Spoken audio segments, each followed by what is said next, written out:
Hey, buddy. Ladies and gentlemen, welcome back to the TrueLife podcast. I hope everybody's having a beautiful day. I hope that everyone out there has a little something to look forward to, someone to love, and something to do. It seems to me that those three things can really pull you through a bad day. Got an incredible guest for you today. But before I get started, I just want to let everybody listening out there know that this podcast and independent media is kind of a tough gig sometimes. And the best way you can do to support people like me or podcast is to just go down in the show notes and hit that little PayPal button right there. And if you can, that would be awesome. No matter how big, how small, your donation totally helps. Now let's get into the incredible guest I have today, Melissa Kwan. She is a CEO and co-founder of eWebinar. She has been in the startup game for over 12 years. eWebinar, I think, is her third company. She's a digital nomad, a bit of an anti-authoritarian, an original thinker, and an incredible person to spend some time with today. So, Melissa, I'm super thankful for you here today. Did I leave anything out in that introduction? I want you to keep going.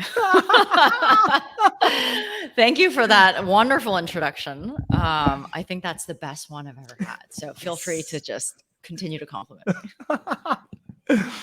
Well, it's easy to compliment. You have created a life for yourself that is dangerously beautiful. And what I mean by that is that you've been very candid in other interviews where you've spoken about how you got to be where you are. And it hasn't always been roses and rainbows. Sometimes you find yourself at the depths of despair and you find out who you are. So I'm going for dangerously beautiful here. And maybe you can just help people color in that beautiful artwork with a little bit of an origin story. Yeah. That's I feel like that's a high bar to live up to. Like I want to ask you which part you think is dangerous. Okay, you want to ask me? Yeah. Okay. Which part of my journey, do you feel like is a dangerous part, and which part is the beautiful part? Okay. This is a great question. I think the dangerous part is getting to the doorstep of despair. And in some of your previous interviews, you had talked about having to go to people you love the most and ask for help. That's dangerous. Yeah. It's dangerous. I know people personally that I love that have gotten there and decided, you know what, I'm going to check out. I'm out of here. I can't do it because they can't ask and they can't come to grips with this idea of like, okay, I'm not who I thought I was. In fact, I am nobody. I'm nobody. I have nothing. But that danger is where that ember of beauty begins to burn, because that's when you find out who you are, right? Like only there can things begin to develop inside you that will burn bright forever, I think. I mean, that's like the business devil kind of like knocking on your door, right? I think everybody has that. And thanks for pointing that out. And definitely, I think it's not unique to me, right? Like many business owners, I'm sure you as well have come across that point in time where you're like, I'm just like not made for this. Everything is hard. Like, why is it so hard? But we'll come back to that. Yeah. So actually, I mean, it's probably like the 13th anniversary of me, being in the startup world. Previous two startups were also in technology, but in real estate technology. The technology company I'm building right now, eWebinar, is more agnostic, industry, language, geography agnostic, purposely as well. So I'm not like pigeonholing myself into an industry like I did before.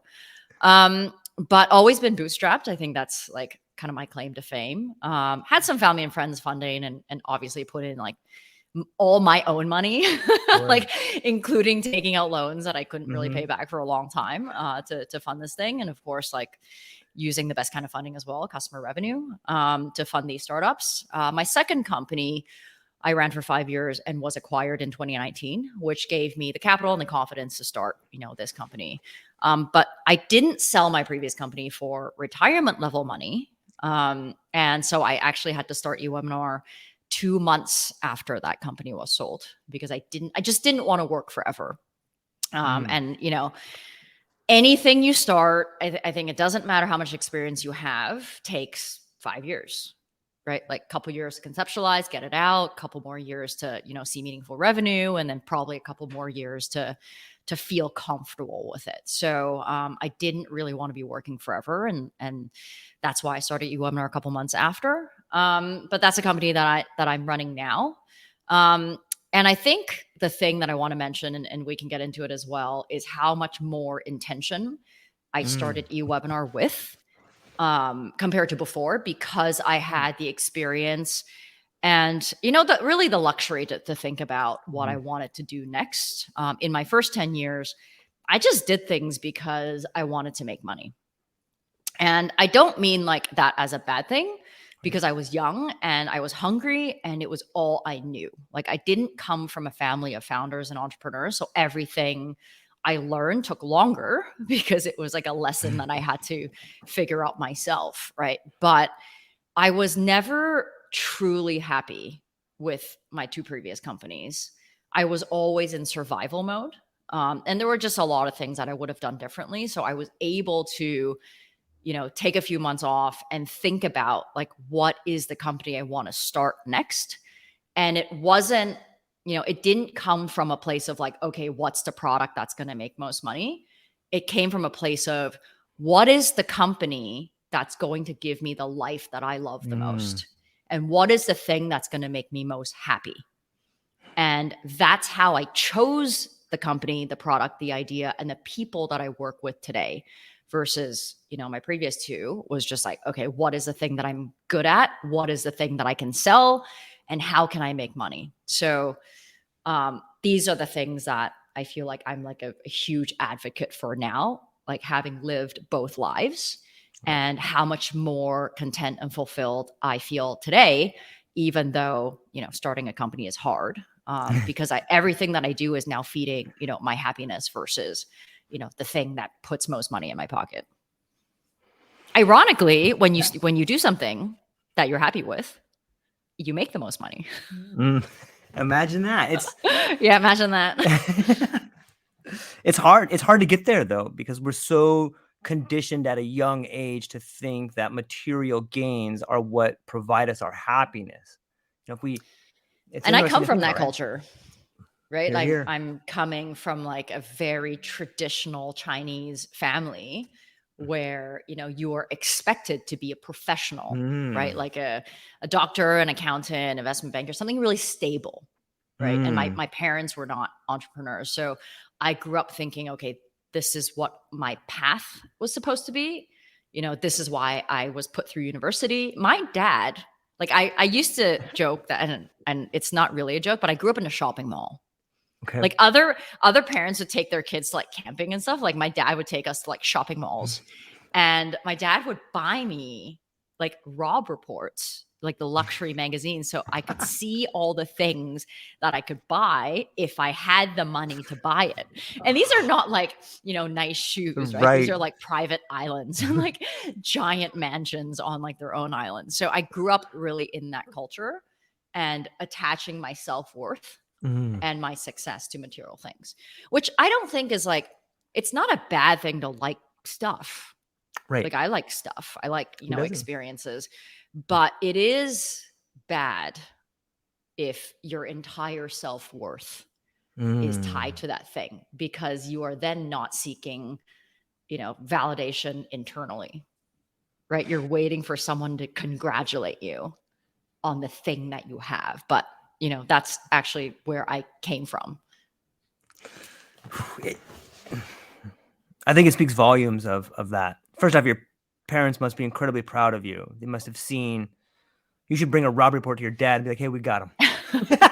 Dad, we did it. High five. I don't think you had the number of years I had to fight my parents because I was doing this entrepreneur thing and I wasn't making any money and I was always poor, and they had to bail me out of my credit card a few times until they didn't talk to me for 2 years because they just wanted me to get over this founder thing so I could go get a job. I think that period of my life was like 10 out of the 13 years. And even when I sold my company, I called my dad and I was like, hey, I sold my company. But they just have no concept, right? Like people that are not entrepreneurs have no concept of what it means, because my dad would always say, well, if you're doing the right things, if you're successful, why don't you have any money?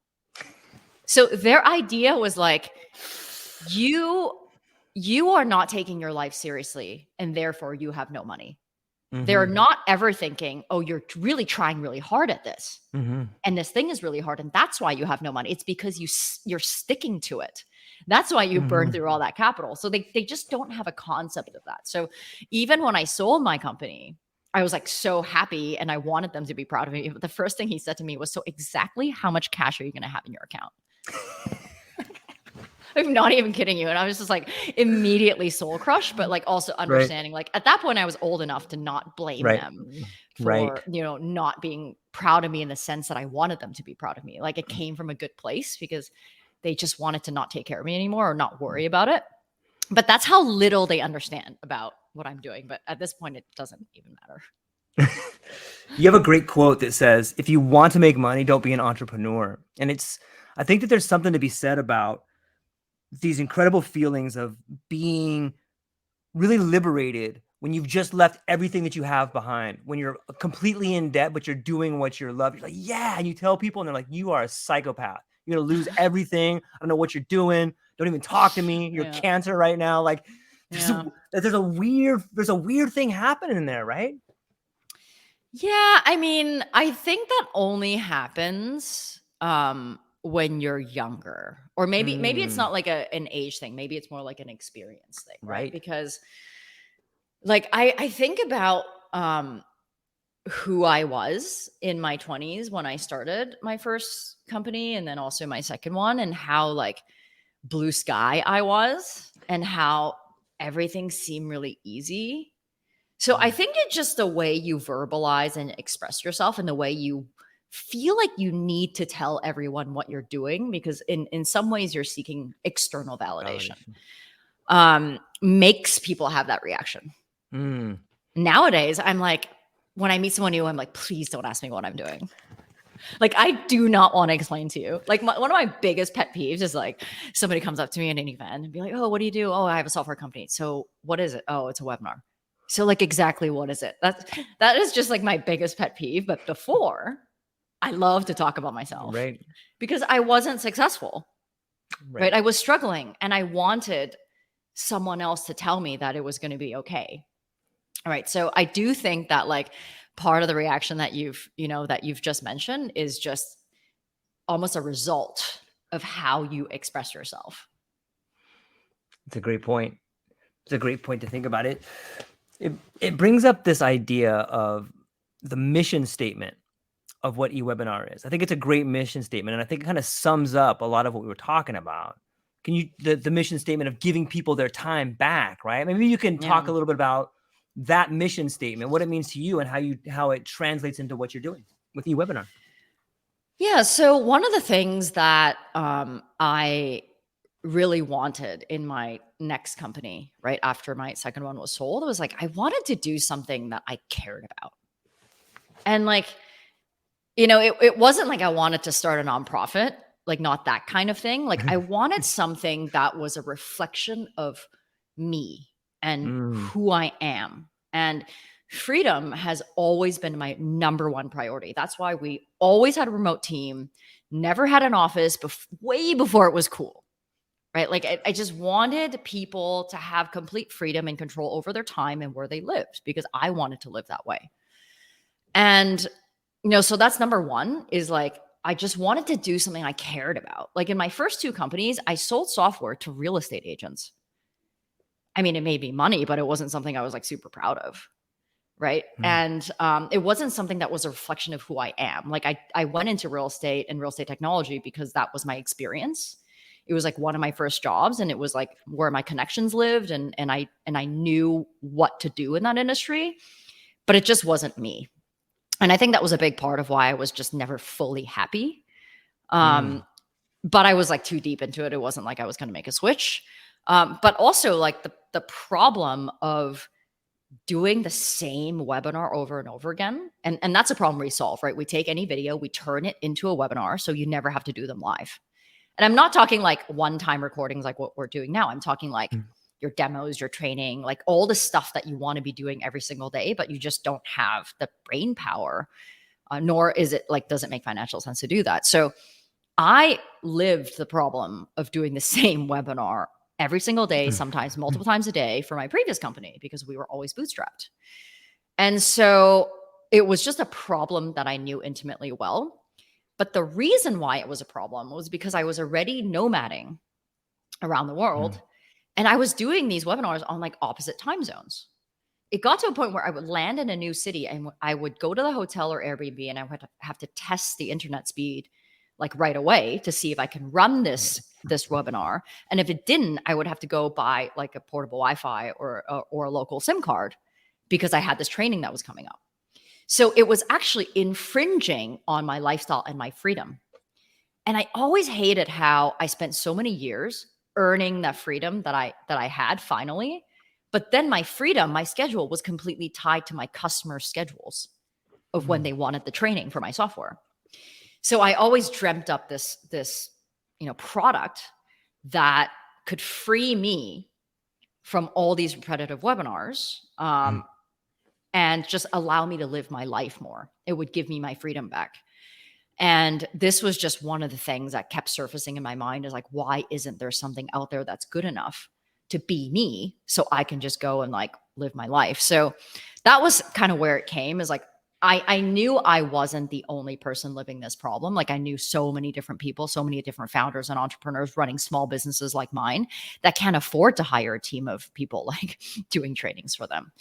And not only did I want to free myself, I wanted to free people like me so that they can grow their business without sacrificing, the quality of content that they were putting out there. So the idea of building something to give people back their time was just something that's so close to my heart.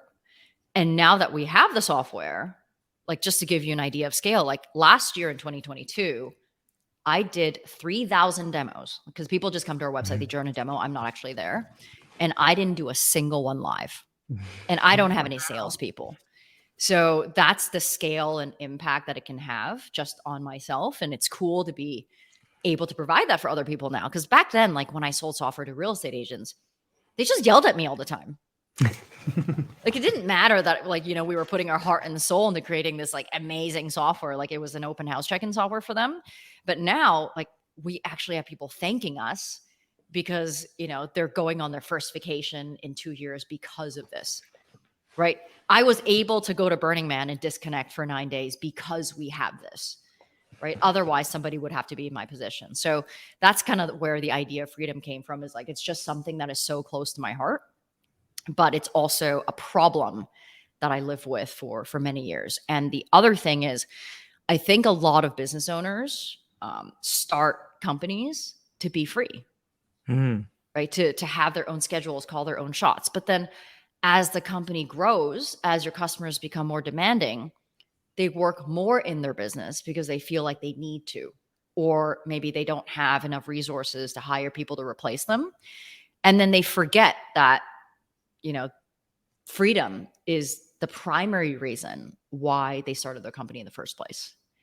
So a big part of wanting to build this company is wanting to help business owners like myself get back to, why they started this in the first place and make it making it possible. Thanks for sharing that. It's amazing. Well, it seems to me that one of the recipes for success, not only in your life, but in other people's life, is just identifying a problem that they have within, solving it, and then making it a pathway for other people to do it. Just seems, is that, I mean, when I hear about freedom and wanting time back and then creating both a product and a service, like somehow you've merged those two things together and allowed people to use that as a pathway forward. Do you think that's part of the recipe, is finding something that you internally struggle with and presenting that answer to the world? I mean, I think that's ideal, right? Like, for sure. Like, of course, that's ideal. Like, wouldn't you love to do something you're good at, that you're passionate about, and then make it a product or a service? But I think while that's ideal, I wonder if that is an earned privilege, because for me, that was, right? Like, I started 2 companies in real estate because that's where my background was, and my first job was in real estate. And I created a product for the industry that I knew. Right? Was I passionate about it? No, but I was sure an expert at it. And it can still be successful, right? So I hate to say like one path is better than the other, because sometimes you just got to do what you got to do. Right? You don't do what you love only. Like that would be amazing if we did. But as an entrepreneur and business owner, you do what is required, especially if you're building assets and building wealth, so that maybe next time around or later on, you can do something you are truly connected to. right? So I don't think it matters which path you take. It's just like, what is the opportunity that's in front of you right now? Like my little cousin he hated school, like absolutely hated school. And he was always so bad at like math and, physics and all that. And my uncle was like, oh, can you talk to him? And this was like many years ago. He was like a teenager and he was like, well, I just suck at it because I hate it. I'm like, dude, like it's so easy to be good at something that you love, right? People that are great at what they do can be really good at what they hate. And That's because well it is said. just required, right? So I think that really applies to founders as well. Like, yeah, it's great if you find something that you're like an expert and you love, but sometimes that's not always the same thing. And I think that's okay. Yeah, there's something to be said about finding meaning in something you do. I think it was Viktor Frankl who wrote the book Man's Search for Meaning, and he talks about being locked away in some concentration camp, but still finding meaning in there. And I think if you can do that, regardless of where you're at, that's what sparks the creativity. And maybe this is a good segue into, there seems to be an interesting relationship between authority and creativity. A lot of times in my life, I've found creative ways to make people in authoritarian positions upset. But I think that same sort of relationship helps you create pathways out of difficult situations. It doesn't have to be authority. But what do you think is the relationship between authority and creativity? I mean, when you say authority, like what are you referring to? Like who is that authority? Is it like society's expectation or is it like your boss, your mentor? Like what are you referring to? When I would say authority, maybe it's a great question. Let's start with the society's limitations, like, or maybe that's your own perceived limitations, right? Yeah. I mean, I think a really great, example of that, especially in like the startup world is, if you don't raise money, you're not real, right? If you don't raise money, you're not successful. You're not ambitious, right? You're just like a tiny little mom and pop shop. Like you're insignificant, right? And if you come from bigger, startup cities like, San Francisco, New York, London, like that's the message that you get. Right. And that's actually the messaging that I got, when I moved to New York to grow my previous company. I think it is as limiting as you make it. What I had to learn, because no VCs would give me money and I had to still make money. And then eventually we didn't need VC money anymore because we were profitable.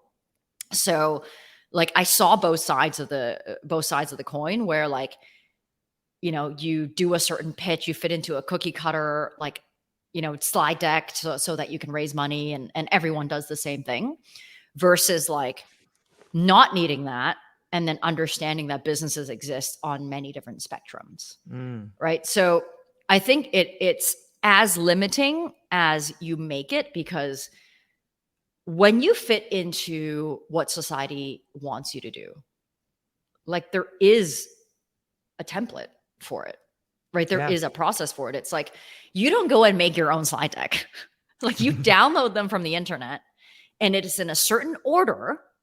And then there are organizations, companies like accelerators and mentors that help you make the slide deck to be more templated. So investors see the exact same thing, leading them to fund your company. So I think like if you want to follow a certain recipe, like there is a recipe for success in that realm. But if you remove yourself from that and you say like, actually, I don't care because I'm going to call my own shots and make my own destiny, and I don't need someone else's money, then, the sky's the limit, right? You can do like literally anything you want. And I think that for me is the most inspiring because I'm a bootstrapper myself. I have a community of kind of bootstrap founders around me, and just seeing the different ways they build their business and the different ways they lead their lives are like, that is what I aspire to. Right? Like I don't aspire to, raising a ton of money, hiring so many people, getting on TechCrunch. Like I used to want that, right? Because I needed that external validation. And then you realize how unimportant that is to your success. So I think that's like, but it's not, like I said, it's not like one path is better than the other. Like some people really love that, right? Some people want to raise money and want to hire a lot of people, want a cool office and want to IPO. And frankly, we also need those companies. Yeah. Right? Like the Ubers and the Airbnbs, like those are the companies a lot of times that create a fundamental shift in how we live our lives. Right? And so we need those. But most people are not made for that. The problem comes is when they think they are and they try to go that path and they don't know what to expect. And then they've fallen into this thing that they don't love. Right. So I think that's kind of the relationship. But I do think that now when venture capital is much harder and profitability has become cool again, people are starting to be more creative in how they want to live and how they want to build their companies, especially after the pandemic. Because now, like, instead of traveling for work every month, people are realizing, actually, I kind of like staying at home.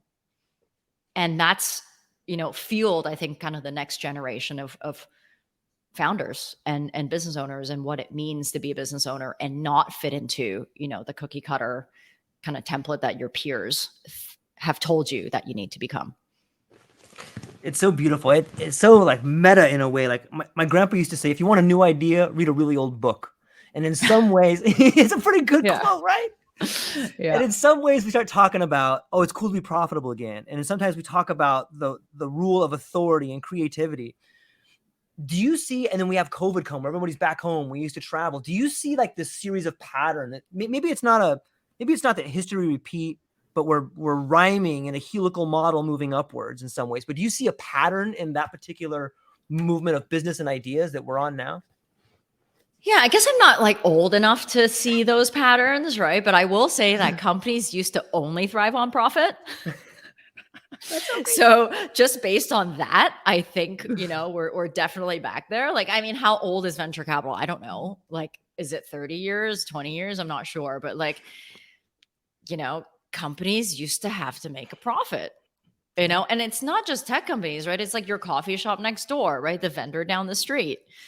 You used to take like manageable loans, not like hundreds of millions of dollars of loans, right?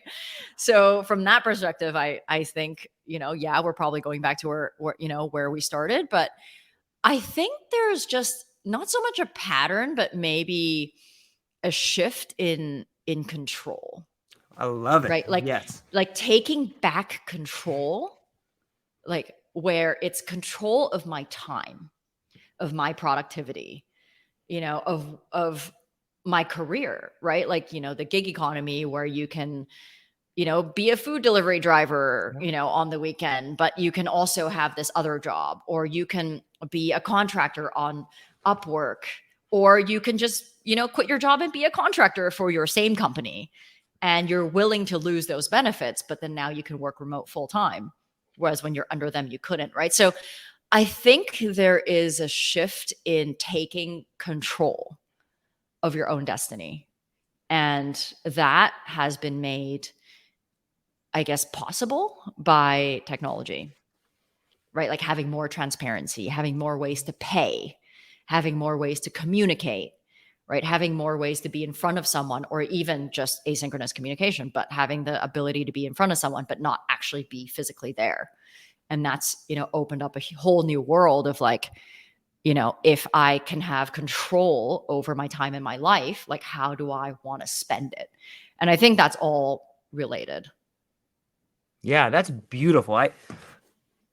In some ways, it echoes the rapid innovation and transformation we're seeing when people have access to free-flowing information. And you could argue that a lot of what we're seeing now is a freeing up of copyrights, kind of a freeing up of patents when you look at the way AI has freed us to use images and templates. And it's no wonder why we're seeing this rapid innovation.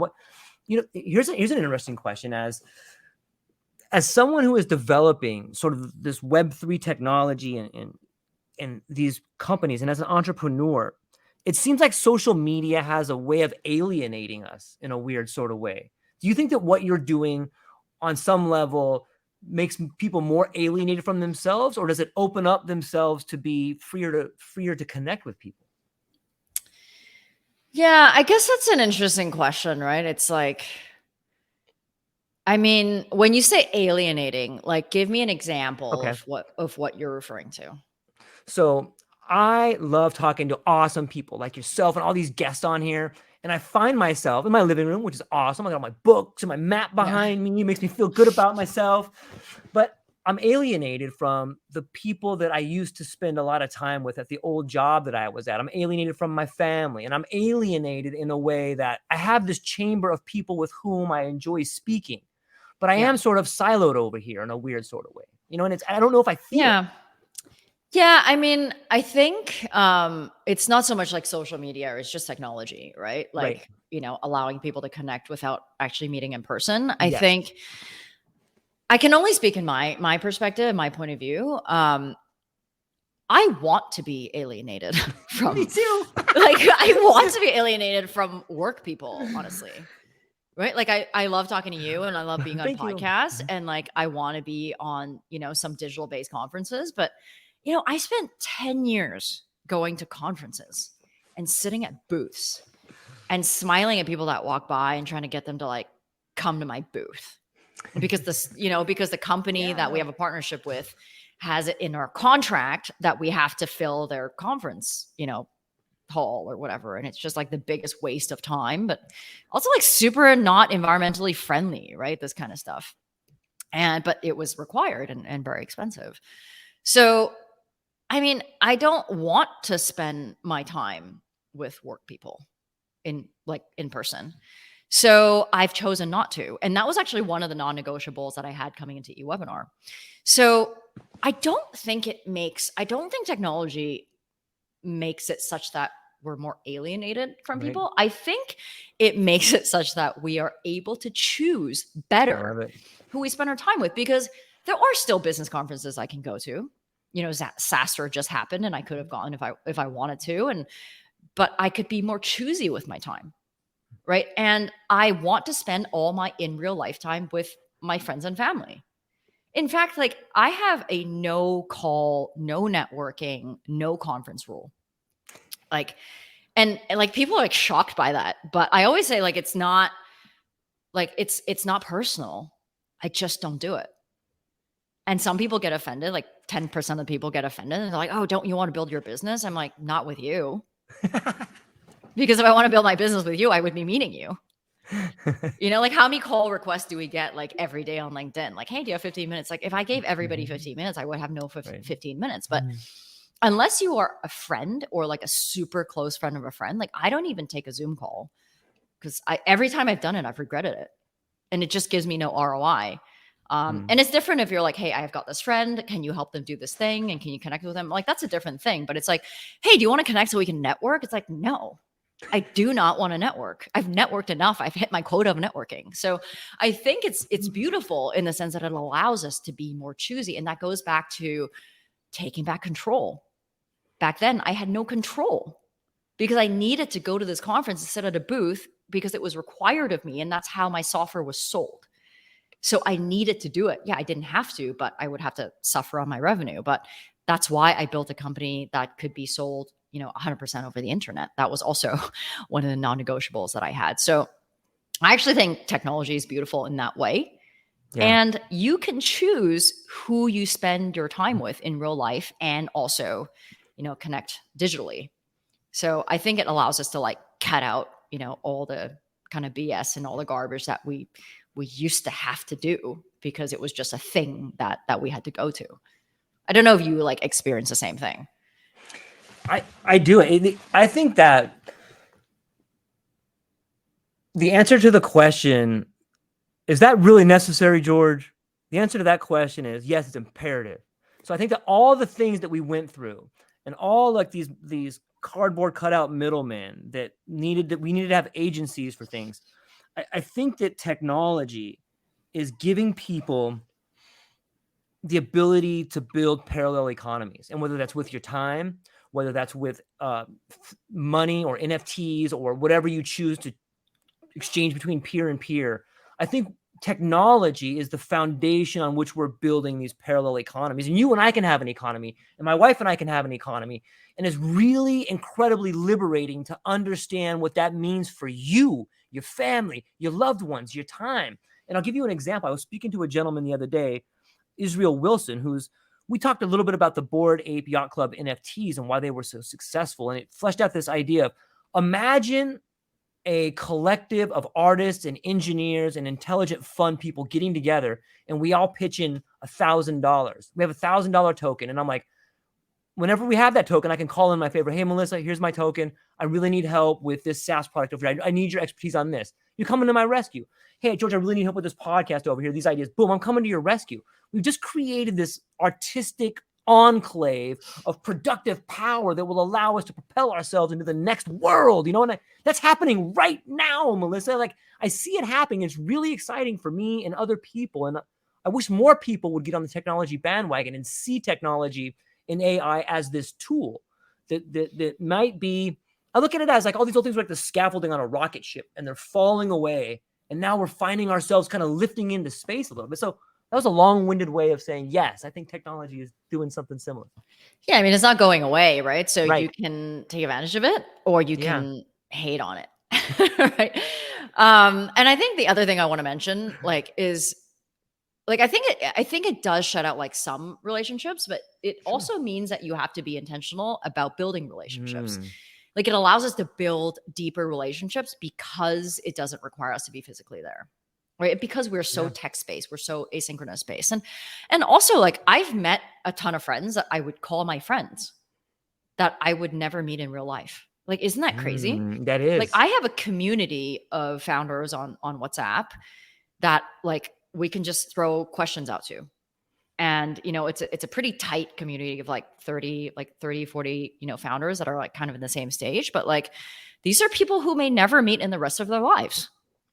And we still communicate almost daily in a way that as if we know each other on our phones. I think that's pretty special. Right. And, you can have one-on-one conversations on, text or whatnot with them as well.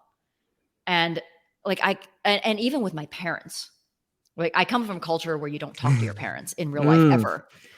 My dad and I used to go into each respective rooms and just email each other.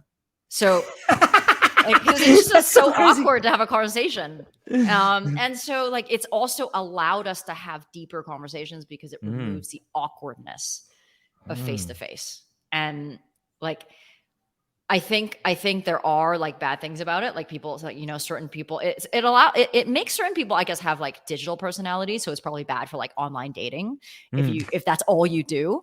But in a big way, I think it actually fuels a lot of relationships and allows for better communication, because not everybody is great at communicating in real time.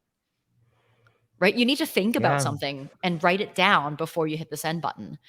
And that part about technology and communication, I think, is beautiful and cool.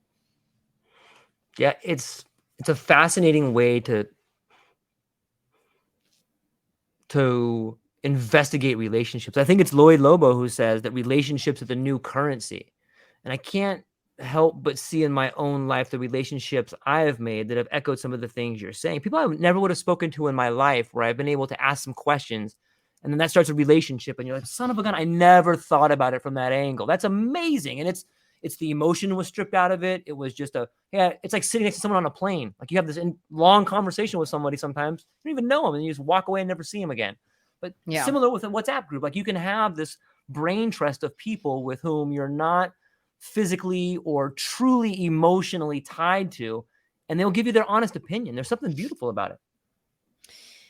Yeah. And I think like on the topic of like social currency, I mean, all my startups have been built on favors, right? Like, I mean, I started doing things for people before they were asked for years.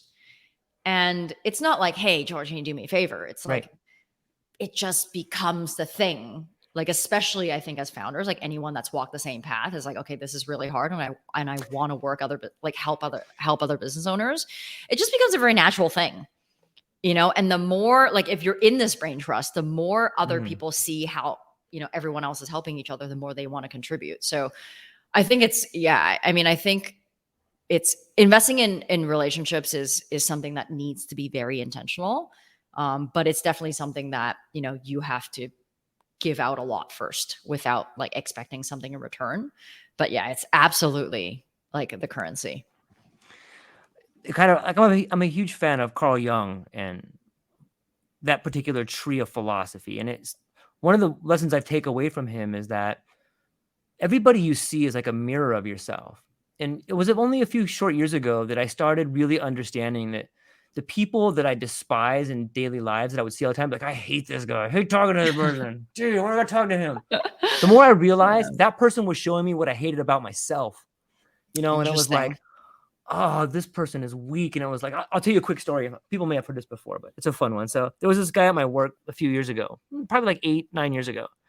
And I never got along with him. He was the nicest guy in the world. And he always say nice things, but I always be mean to him. And one of my friends pulled me aside and they're like, George, you're a dick. And I'm like, I'm just busting his balls. Forget about it. I'm busting his balls. I'm like, nah, man, it's over the line. And I remember I came home that weekend and I did a giant dose of mushrooms. And I started thinking, because it bothered me. And I'm like, why am I being a dick? What's my problem? So I started thinking about it. And it hit me like a 1-2 punch. So like the first punch was, I don't like that guy because he's weak. And then it hit me, I'm weak. That guy's showing me everything about me that's weak, and I'm just projecting it on him. Oh my! I had to go and apologize. Be like, I am such an asshole, dude. I hope you forgive me. All these things that I've said, and let me repeat them again. And you can punch me if you want to. Totally mean. I don't deserve this. Like just kind of throwing myself on his mercy. And he just laughed at me. He's like, you are an asshole, but you're all right. So, but he forgave me. But it was that moment that I began to realize I should be thanking all the people that I despise. I should be thanking all the people I'm mad at because they're showing you. And I think have you found that that's a language that the universe speaks to you? Like, look at this over here. You can see these lessons everywhere if you're willing to look at them, right?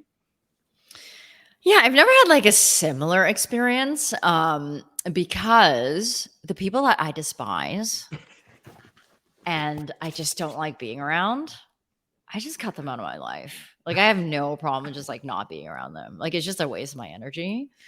So I'm not I'm not introspective in that way. Like, oh, why do I like despise this person? And why am I mean to them?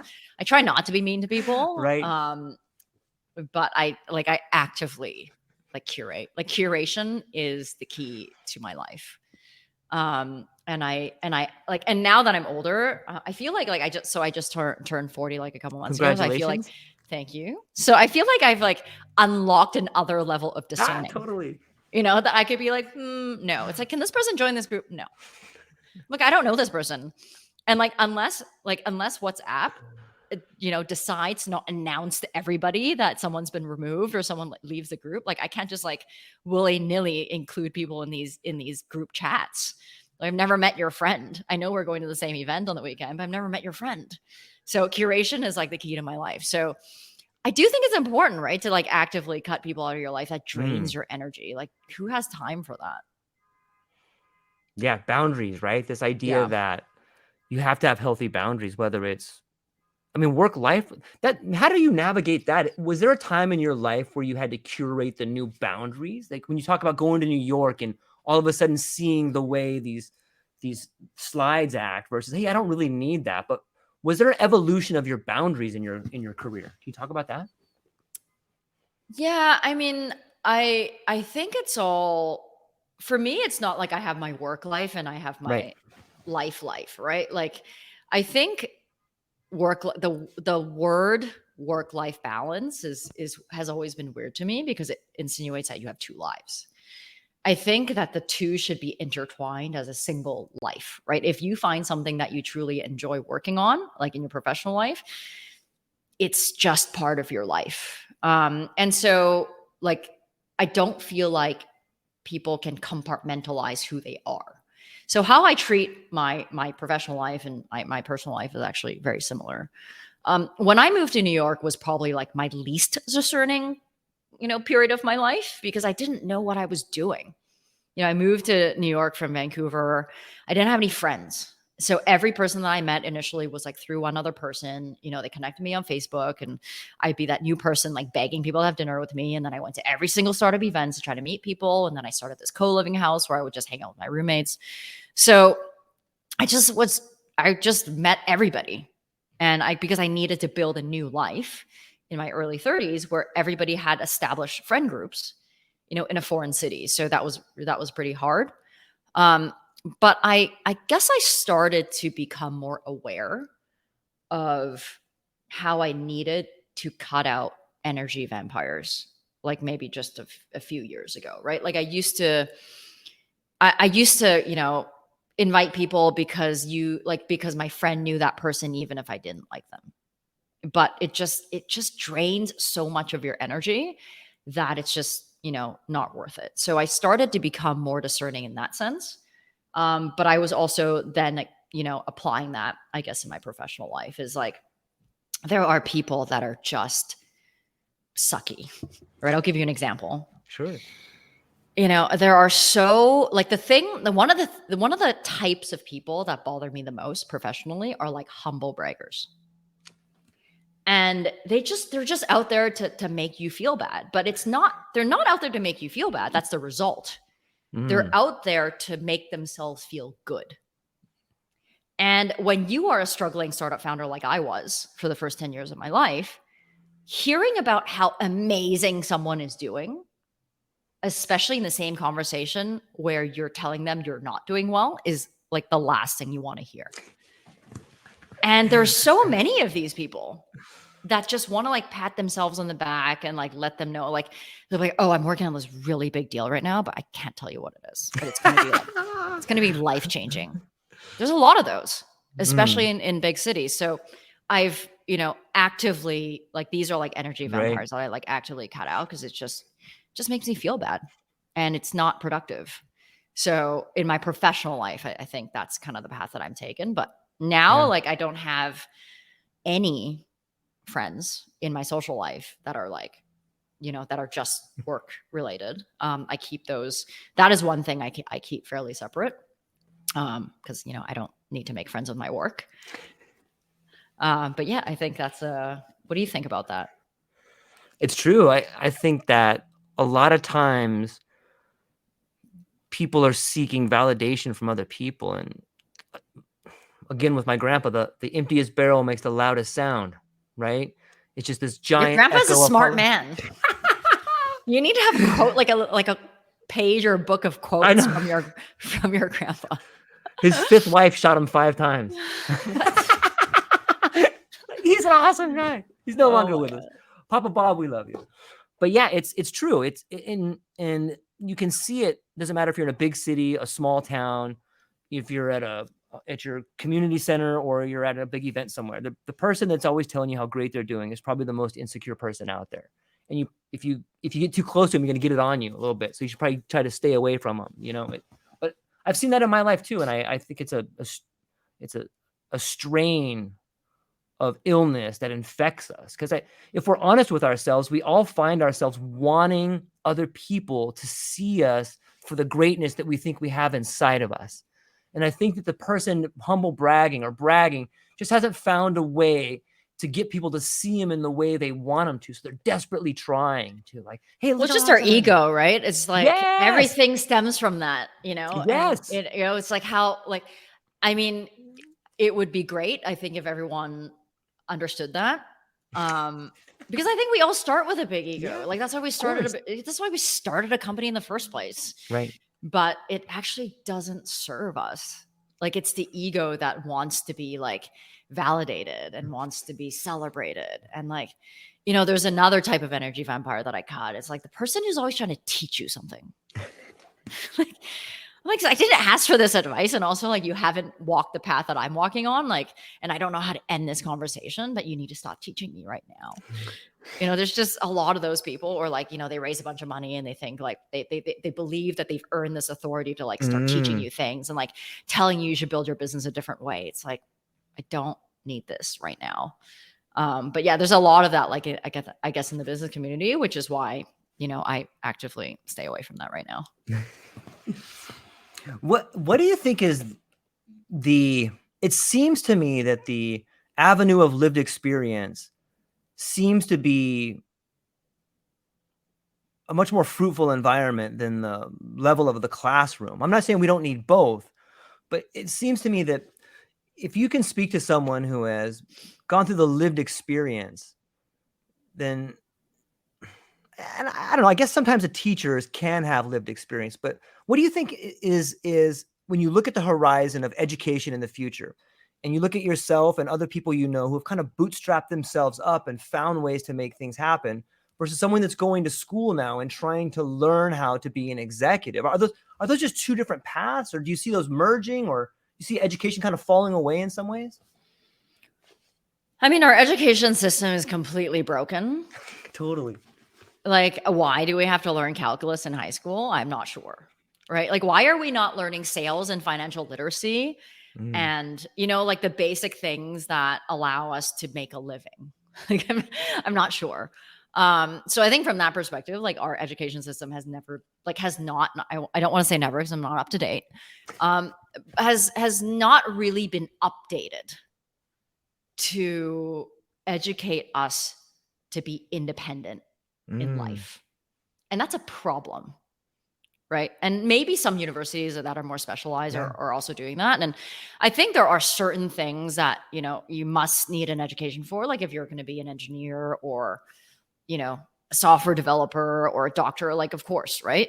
But if you want to be an entrepreneur or if you want to be, in sales, right? Like there's not, like, if you want to be like a financially literate person and not take out a whole bunch of loans, like that's not, there isn't much education. I think that's around that.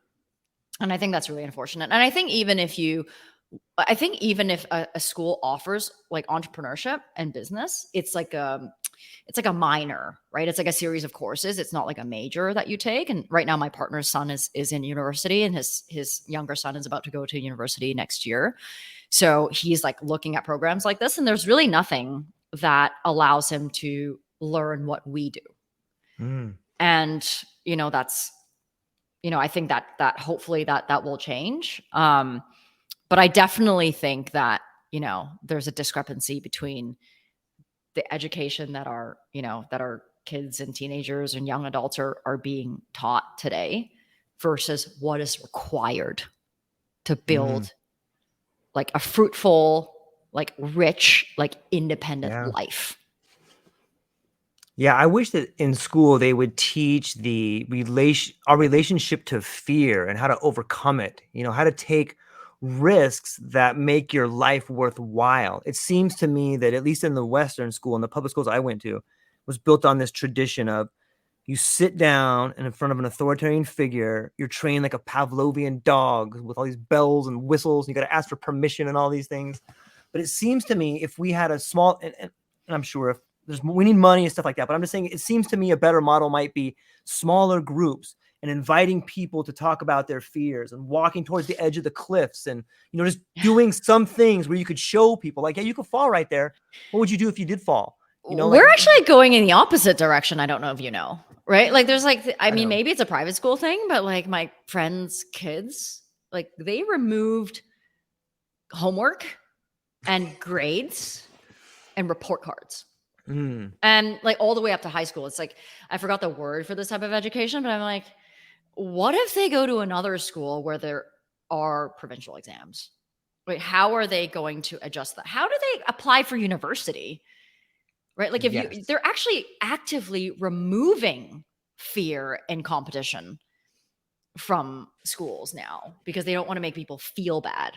Right. And actually like Lloyd Loba and I talk about this a lot is like, what is the next generation going to be when you can't compete, right? When you remove competition, like where is the resilience going to come from?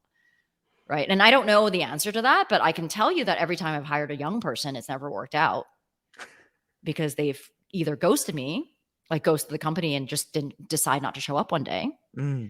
Or, they come, into a roadblock and they didn't want to continue because, it was too hard. It's insane. So we're actually going in the other direction. And I don't know where, like, I think we're already seeing some of the effects of that, but like, where are we going to be in 5 to 10 years? I have no idea. But I'm like really as an employer, like seeing and really feeling the effects of that right now. And I think it's really unfortunate. And I think it's I don't know, man. It's just like a function of maybe removing some of that fear, both in the education system and also at home and in society. Yeah. I think sometimes, what do you think about the relationship between fear and unrealistic expectations? Sometimes it seems to me like the younger generation is like, why even try? Like, how the hell am I supposed to buy this $1 million? I'm 18. Well, why This girl's try never... when I could just be an influencer and I could just like sell a photo for $1 million, right? Right. Everyone's trying to be an influencer. And some people make it. Actually, like my friend's son, like I think he got into it pretty early, but he was really good at this game. Like he never went to college, but like he just started streaming like himself playing this game, but he was really good at it. And in anything you do, you have to be like the top 0.1%. And he was that person. And then he started like building an audience on YouTube, and like he just now commentates on games, and he is like so successful. And he's like 21 and lives in a group house and has like a super hot model girlfriend, and like he's made it. He's made it, right? For now. Yeah, but like this guy has more money than like maybe I can ever accumulate. Sure. And he, and it's awesome, right? But absolutely, he's one out of like millions of kids that I like actually do it. And he works hard, and his life is completely in the public eye. But on that note, I've actually lost my train of thought. What were you saying? We were just talking about fear and relationships and the way in which the world's moving. Yeah, I think that I almost feel like we've made it okay to stop. How do I phrase this? Like, we've made it okay to not be, I'm trying to phrase this in the right way, to not be offensive. Like, it's okay to let go of your fears instead of overcoming them, if that makes sense. It's like, oh, I have this roadblock. Oh, it's okay. Don't do it then. You know what I mean? Like, and I hate using the word mental health, because I do believe like that's like a real thing. Right. But sometimes it's not. Sometimes you just like need to kind of overcome this thing. Like I'll give you an example. Yeah, please.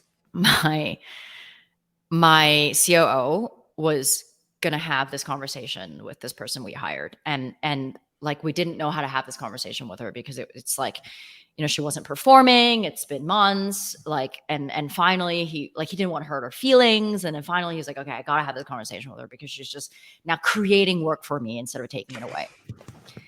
And it's hard, right? In a small company, like it's hard to hire. It's hard to have these conversations. And like, he was like, just kind of leaning into her for like a couple minutes, like letting her know that like, hey, like you're not really, hitting those expectations. And like, you said you would do this, but it didn't happen. And she was like, I can't have this conversation right now. My mind's just not in a good place.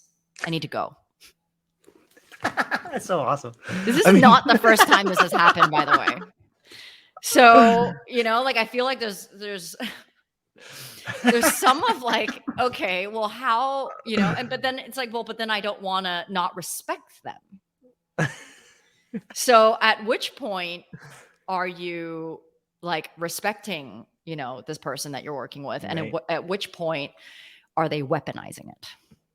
And that's a tough line. But I feel like the next generation is kind of heading that way. This is something that nobody ever talks about, by the way. This is like something that, like within business owners, like in my group, is like some of the things that we riff about is just like, oh my gosh, like, are you being serious right now? The weaponization of fragility is a real thing. I love that. Yeah. Right? I love that true. word. You know what it's like? It's almost like sarcasm. Like sarcasm is a way in which someone with no power can speak truth to people in power without them knowing. So too is fragility a way people can try to get to the people ahead of them without doing anything. Like, and make, it's like this weird sort of wordplay on guilt and emotions and stuff. But perhaps the answer to this is to bring back bullies. Like, the more bullies out there. Just hear me out. Hear me out, right? Yes. Like, I got beat up by a bully. Like, a lot of times when I got beat up, sometimes, not every time, but a lot of times I was like, I probably deserve that. I was being kind of a dick. I kind of deserve to get punched right there. They didn't kill me. They just punched me in the face. And I'm like, I kind of deserve that. And I'll never forget the first time I ever got beat up, like in 3rd grade. I got a referral. Me and the other kid, my friend Paula and Dondo, we had to go to the principal's office. My dad came and picked me up. My dad said, what happened? Well, I got in a fight, Dad. Here's my dad's. Did you win? No. Oh, that was it. That was it. He took me to be a wrestler after that. Like the next week I started wrestling and I wrestled for like the next 15 years. But that was his strategy. My mom's strategy, totally different. Come home. George, what happened? Oh, I got in a fight, Mom. Well, George, you're a year younger than everybody in your class.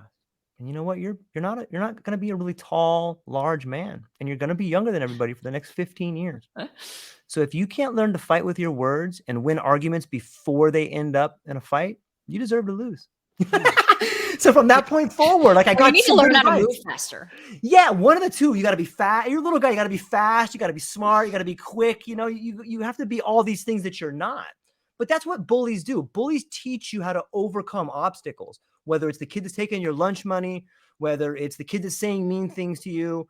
And ultimately, I think what happens from the kid that gets bullied is that one day he stands up to that bully and the other kids see that. And then that becomes inspiration for them. Hey, it can be done. No one liked that bully anyway, you know, and there's something that happens when we remove those obstacles from kids at a young age. They no longer have this ladder of ascension. They no longer have this wellspring of courage that will help them make it to the next level. So bringing bullies back. What do you think?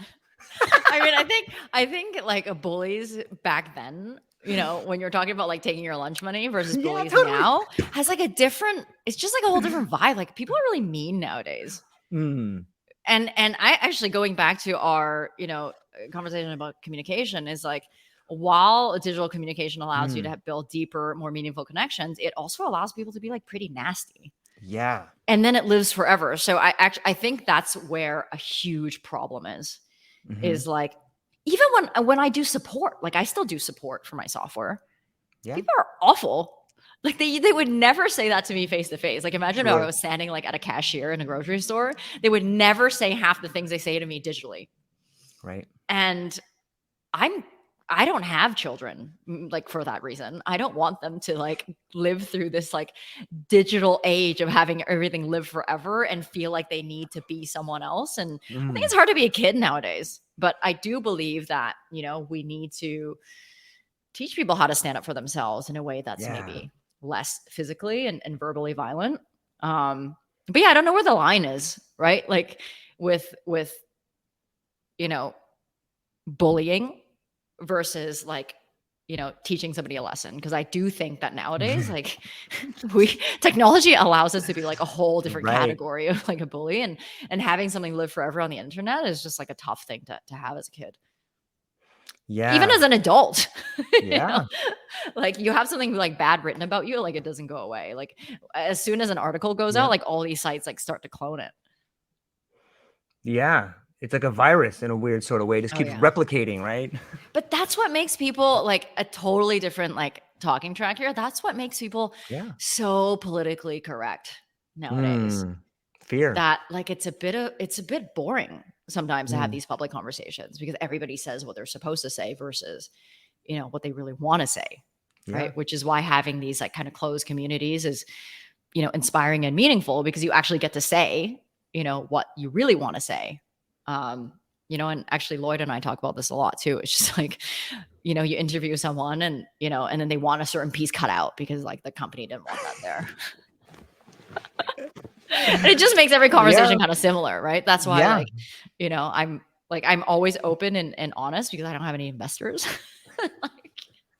Or institutional investors. We have some family and friends investors, but it allows me to say anything that I want.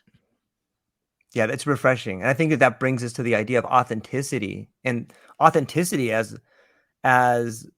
one of the last areas that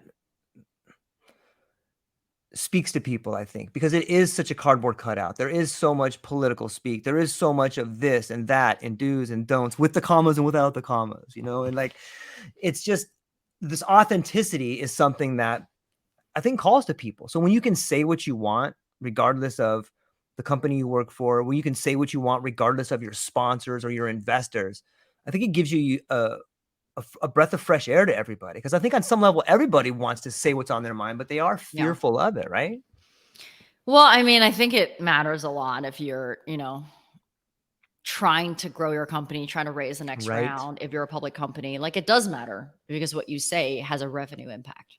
right? And you are responsible for your, for your shareholders. But that's also one of the reasons why, I wanted to bootstrap. I didn't want to, Right. I mean, many reasons, but one of the reasons why it's like, I don't want to invite a boss that just tells me what to do, because freedom is my number one priority. And then a lot of the things I actually write on LinkedIn, like the private message that I get is like, thank you for, being so honest. And, I can really relate to this. There's a lot of like rah stuff that people just don't relate to. It's kind of boring, right? Oh, I've hired like 100 people and I raise all this money and everything's going great. Like everybody writes that.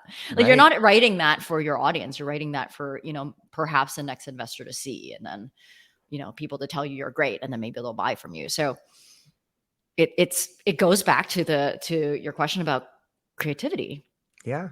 Right. Like it even goes down to the creativity you're able to express publicly in your writing, right? Is like, if you fit into this cookie cutter, I have to write about things that only make myself look good, which, I think brings a certain audience, but most people I don't think connects with that.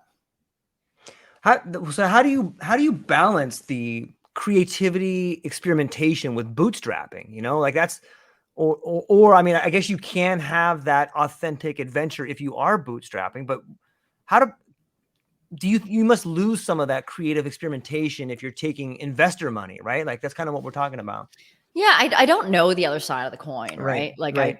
I can only imagine, because like if you look at a lot of stuff I never write with my brain.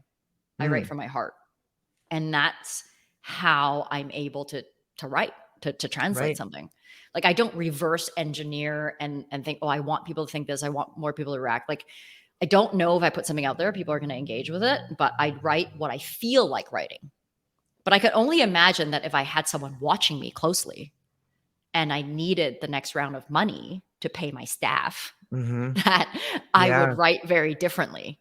Like I would almost try to manipulate, what I'm writing, because I want them to read it in a different way. Right. So, I'm not a great writer, which is why I need to write like what I actually want, right, versus reverse engineering something. So like, I don't know what the balance is, but I can only imagine just from my own stuff that I write, because I write a lot about my failures and things that didn't work. And I think, people appreciate that a lot more. There's this trend, it seems, that I see on LinkedIn sometimes where people, I think there's a term for it and I may get it wrong. Apologize to the people that have the right term, but it's something along the lines of like building in front of everyone, where like you go on and you talk build about, in public.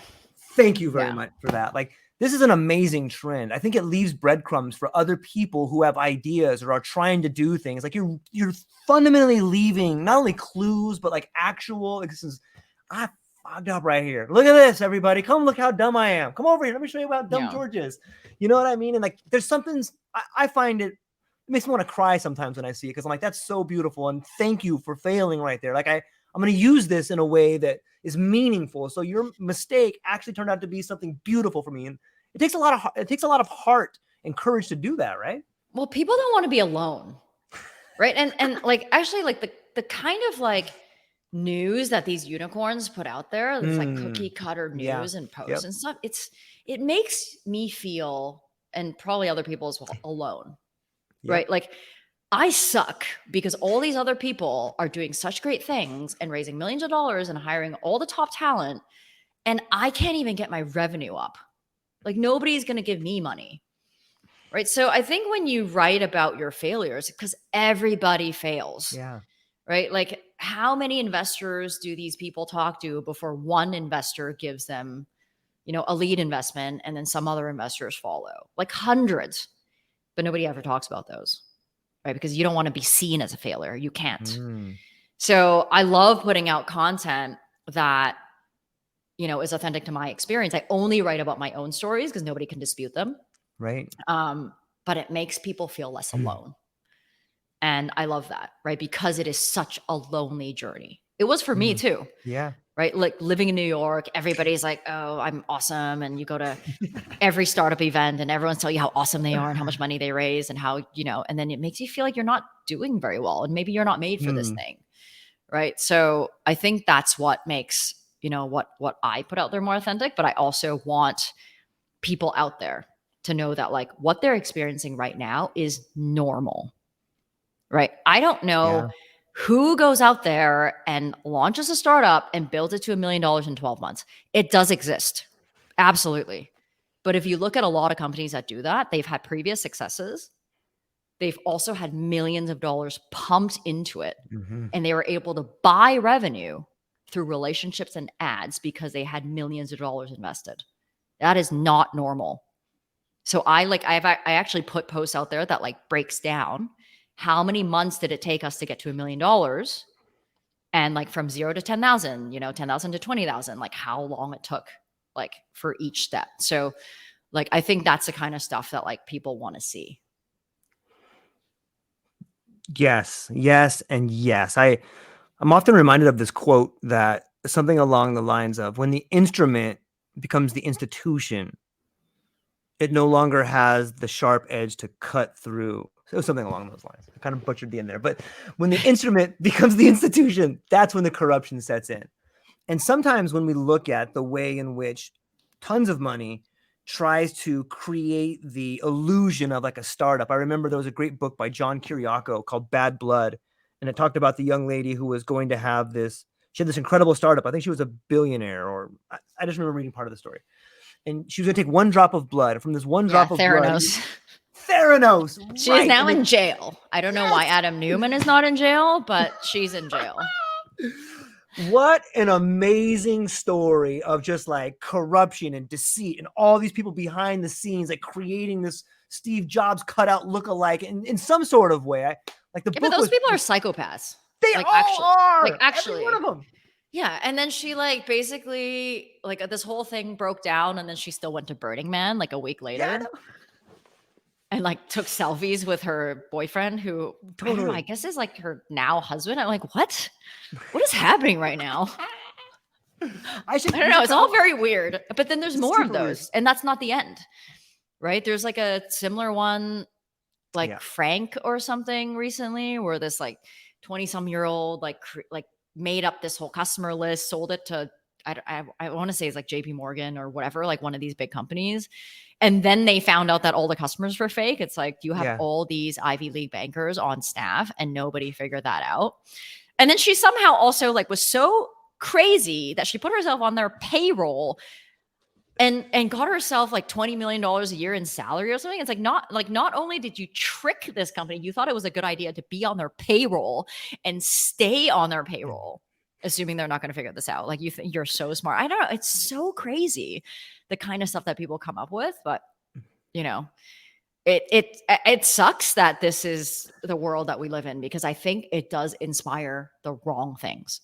Mm-hmm. It makes people feel like, if I can tell a lie, then I will make a lot of money and be successful, right? Like, where do we draw the line? Like Adam Newman, like we were completely crumbled, lost so much money for so many people, and goes out to raise 2 massive rounds for different companies from top investors.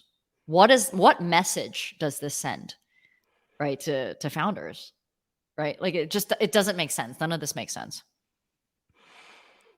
It just sends the absolute power, corrupts absolutely. I got a family member that investigates corporate security fraud, and some of the stories they tell me is just, it's the same stories like that. It's just mind blowing to see what message is out there and the level of psychopathy. Like, these people are full blown psychopaths on some level, and it's kind of disheartening to hear. But if we switch it back to stuff, I heard a really interesting story one time too. I had a friend of mine that investigates corporate security fraud, and they tracked down this guy who embezzled tons of money from like all his shareholders and all like his employees, like something crazy, like $100 million. And the person tracks him down. They're investigating him, and they're like, they find him, and when they finally get a hold of him on the phone, he's with his race car team in like Monaco or something, and they're trying to grill him over the phone. Like, you son of a bitch. How do you sleep at night? You stole all this money from all these people. What kind of a monster are you? And the person was like, first off, I spent my life building this place. I gave my family, I gave every ounce of my soul, my kids, my wife, my parents, everything I loved is gone. And all I had left was this. And I don't know about you, but you've probably never seen $100 million before. So if you gave up everything in your life and you had $100 million sitting on the table and you were staring down prison, what the hell would you do? Click. You know what I mean? It was like, well, when you put it like that, it doesn't sound so bad. You know what I mean? On some level, you can begin to understand the threads that tie together this thought process of like, just burn the world, man. It's kind of crazy, right? I mean, I will never know what that feels like. Me neither. But I want to kind of bring this back to Okay. something that is relevant. Like Okay. I grew up thinking I needed that kind of wealth, like Okay. really, and not understanding what it is required to get there. Like people that build these massive companies, like yes, there's like a small percent that's fraudulent, but there's a lot that are not. And I don't think people really understand that when you have an ambition like that, that is your entire life. You don't have a normal life, right? You're in the public eye, you don't have relationships, everybody Right. wants something from you. You question all of your friends, right? That's why like when you know someone who's super rich, like they're really weird. Totally. Right? They're super guarded, right? Like they're very careful No about what they friends. say because who's listening, like so you have to want it so bad that you're willing to give up everything for it. And I don't know what drives these people. Right? And I had this kind of like come to Jesus moment, I guess, when I was in New York. And like, that's kind of what I wanted to strive for. But also understanding that like, there's a difference between like having ambition and like understanding your capacity. Yes. Right. Like Yep. they should be aligned ideally. Like your ambition should be like a little bit higher, but not too much. If it's too much and you're just completely delusional.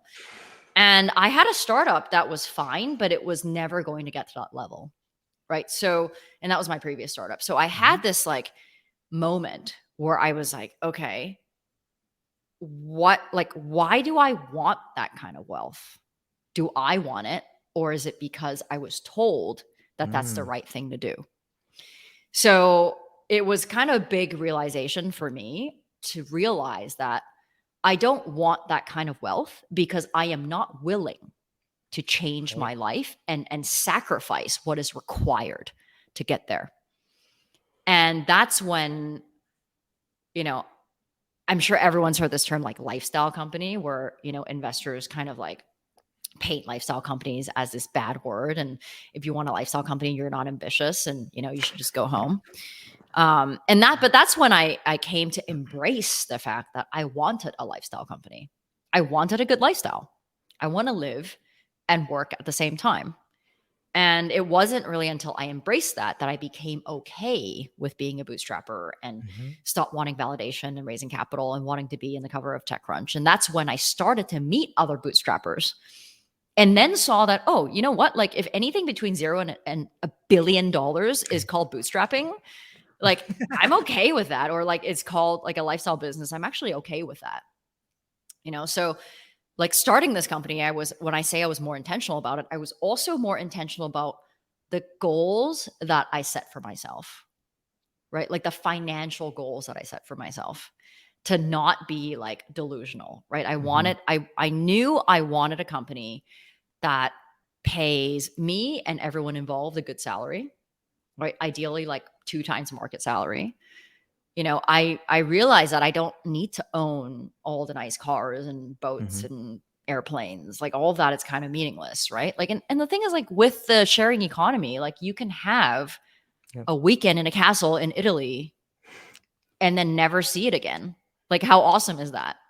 Right? I can drive a Ferrari for a weekend if I really wanted to and never own one and never have to put gas in it and like go service it.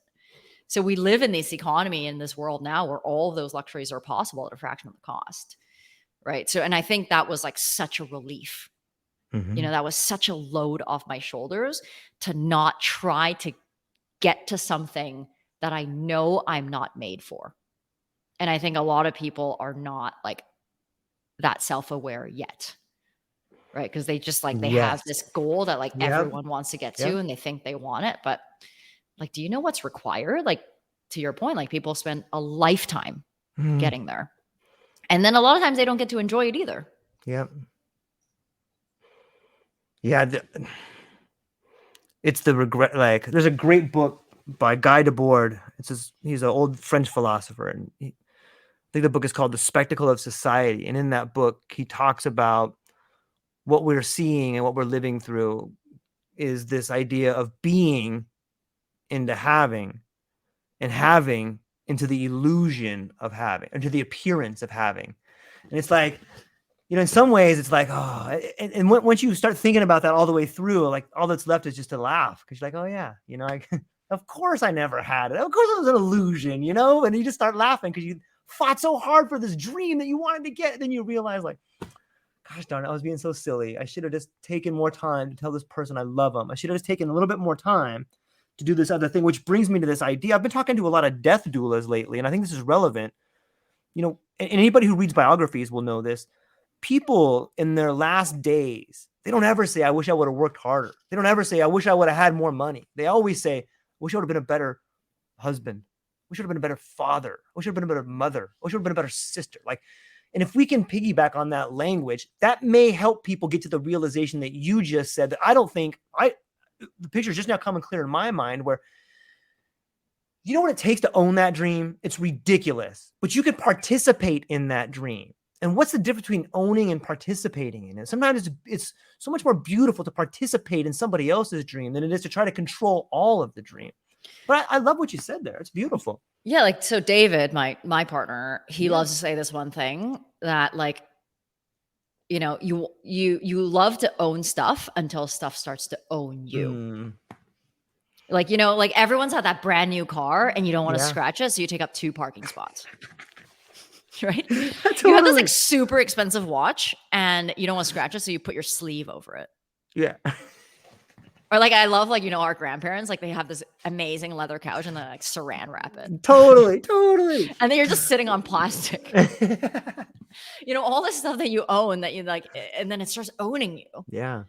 And it's so true, like, and someone once told me before, and he was like super successful. And he was like, the only people who want all the nice things, like, are the people that don't really have it.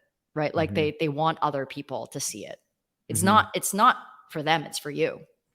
And ever since I heard that, I'm like, yeah, you're right. Like, my dad collected watches and he was one of those people. He like, on his deathbed, he was just like, oh, I wish I didn't buy so many things. It's like, we've been telling you all these years, because he didn't have stuff growing up. He was poor growing up.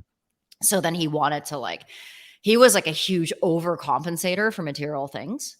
He had all this stuff, all these super expensive watches that he kept in a safe in the bank. He never wore them. And now he left me some of those, and my mom won't let me take it out of that safe in the bank because I don't have a safe at home. It's ridiculous. Right. And, and he would give us these like expensive jewelry and whatnot. Like, and I used to wear those things. But as soon as I heard that, I was like, you know what? Like, that's actually true. Like, I used to wear those things because I wanted other people to see it. And ever since I understood that, like, it just didn't really matter to me anymore. And it's so liberating when you stop trying to own stuff. And really, like, what we spend our money on is experiences.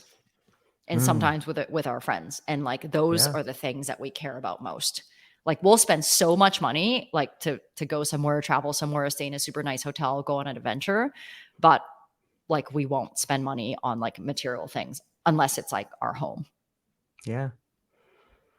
In some ways, it echoes the humble bragger and the loudest barrel that we were talking about earlier, right? And you don't even realize sometimes how dear, or I don't even realize how dear I hold some of my ideas until I start looking back on the way in which my parents held their ideas. And in some ways, it speaks to, in some ways for me, it speaks to the idea of patterns and self-responsibility.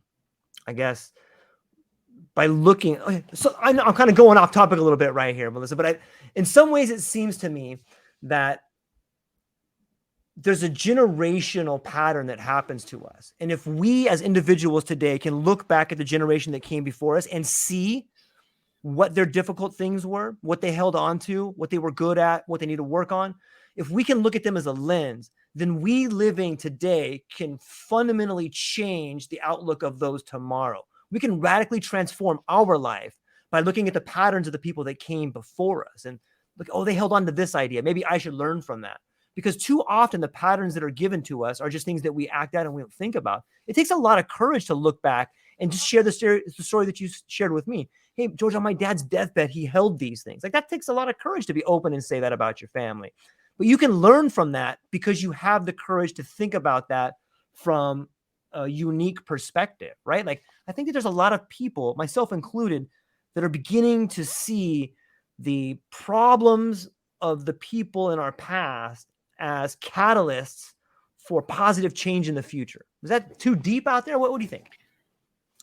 Yeah, I mean, I think it can go like kind of one way or the other. Sure. You know, like you could be like, I just become my parents, or you could be like, I hate the totally. way my parents are. Like, my parents are Right. such hoarders. I hate going to their place. It is just full of stuff.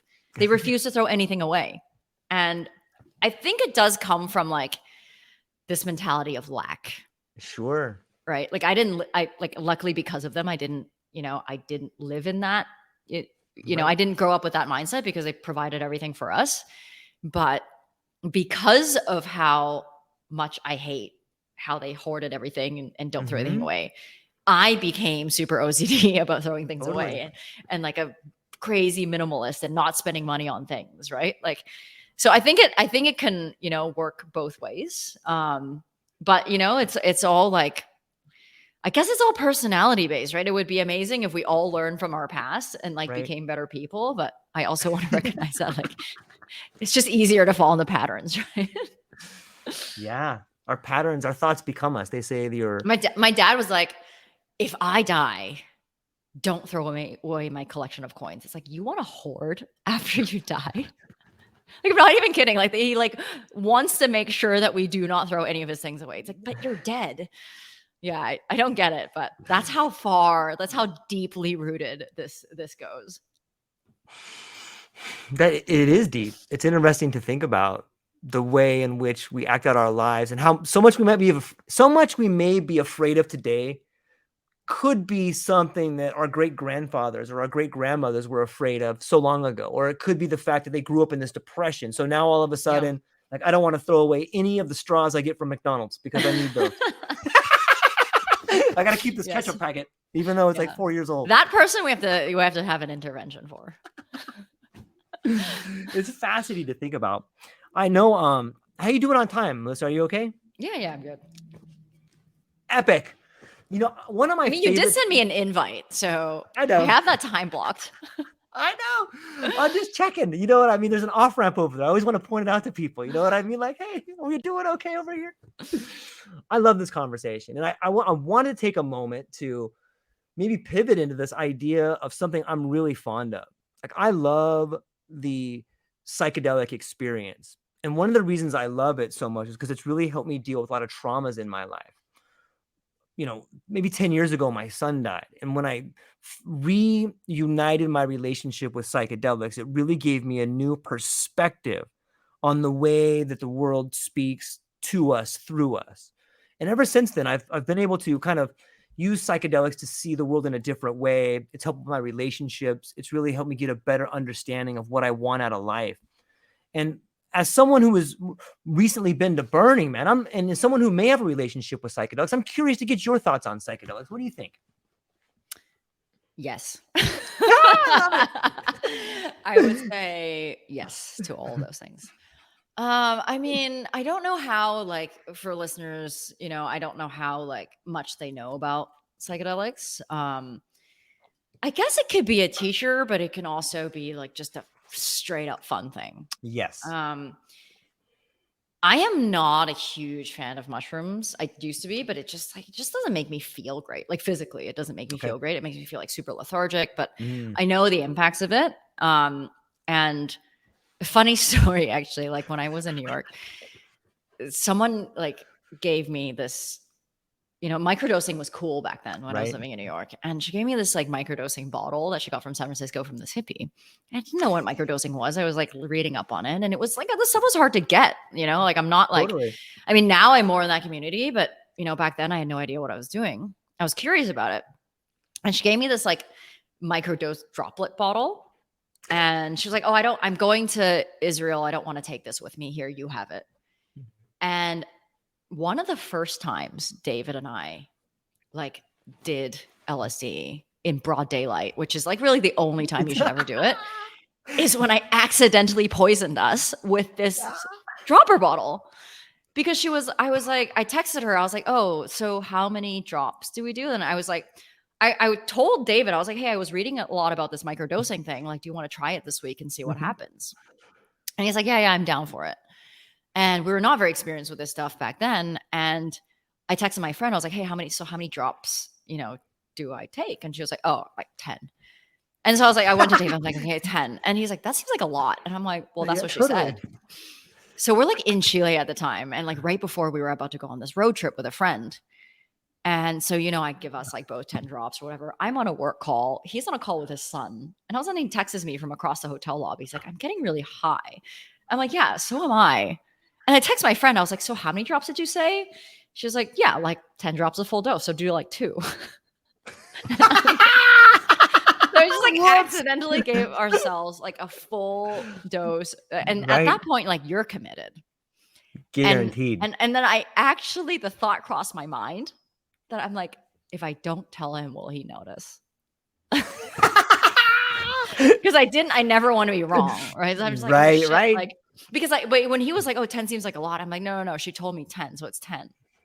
So anyway, we ended up actually having like the best time because we'd never done this in broad daylight. And apparently it's, it is the only time you should do it. And our friend ended up doing the road trip, driving for us. But that was actually one of the first times that we've ever been on it. But I mean, I think I used to do a lot of like hypnotherapy, receiving it, not giving it.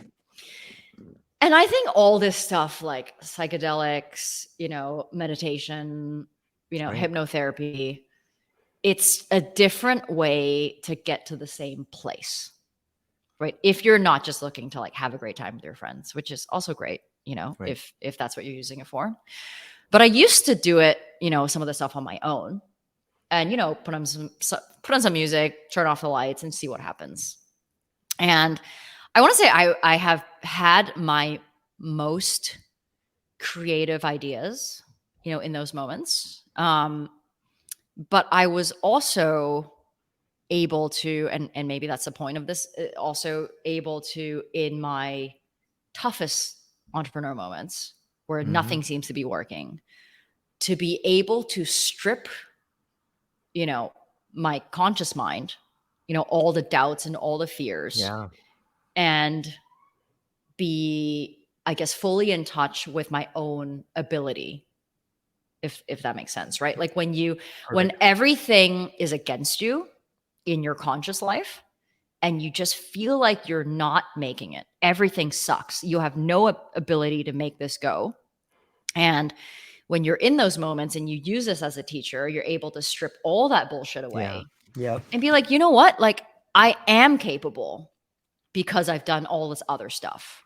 And I am like, I can overcome this. It is just an obstacle. And someone once told me, like, you can't unlearn what you already know. And if you can align your subconscious mind as much as you can to your conscious mind, you are at your most powerful. Right. And I guess the toughest thing about doing these things is like you forget those things. It's like coming out of a dream, right? You feel a certain way. You feel really powerful in those moments. But as you come out of it, you forget that feeling. So you can be at your most powerful if you allow yourself to remember those feelings and how you got there. And it's almost like going to the gym, right? It's an exercise. And that's why sometimes it's, it's helpful to journal in those moments. It's helpful to record yourself in those moments because you want to remember that you are that person, right? Just because you're on psychedelics and you're not doesn't make you a different person, right? It's just how in touch you are with your own abilities and your power to do what you want to do.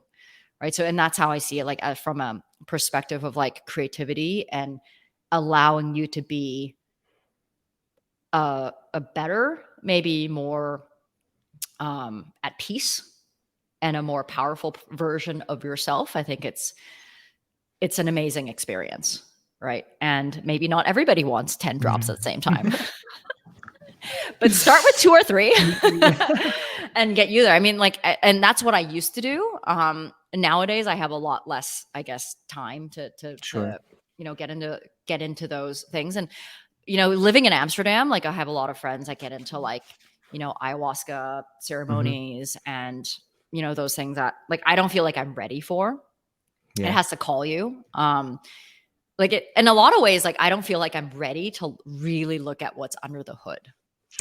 Like, I feel like I'm on a roll. Like I'm doing this thing and I don't want to be disrupted in what I'm doing. And I know that like, it's actually supposed to be the opposite of that. But I don't feel like I'm ready for kind of the next level. But I'm curious to hear your thoughts on like, how you've seen people kind of use this professionally and maybe how, it's helped you.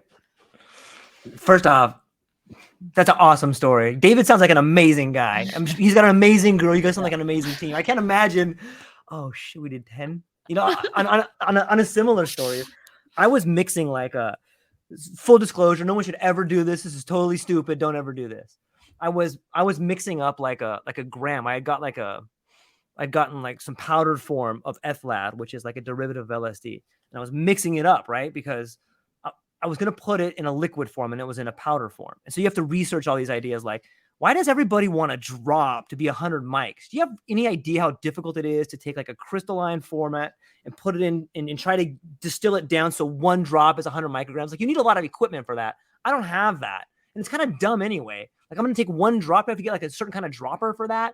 Why don't I make it like 100 milliliters? So I'll just increase the amount of alcohol. And then instead of making it one drop, I'll make it 100 milliliters, right? Because it's way easier to measure.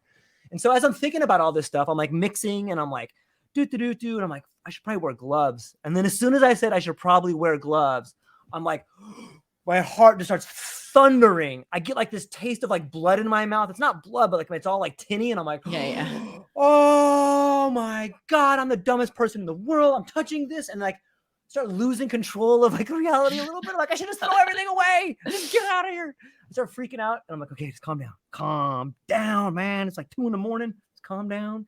Put this over here. Go lay down for a little bit. And so I laid down for like 3 or 4 hours. And I finally was like, okay. Really clean. I feel pretty good about myself. I'm definitely awake. I'm definitely up, but I'm not cuckoo. Okay, let's go back and fix this problem. So I fixed it. But this idea that you can take 1 or 2 drops and have it be a full dose, or you deal with this chemical, it's so it has the power to transform reality instantly.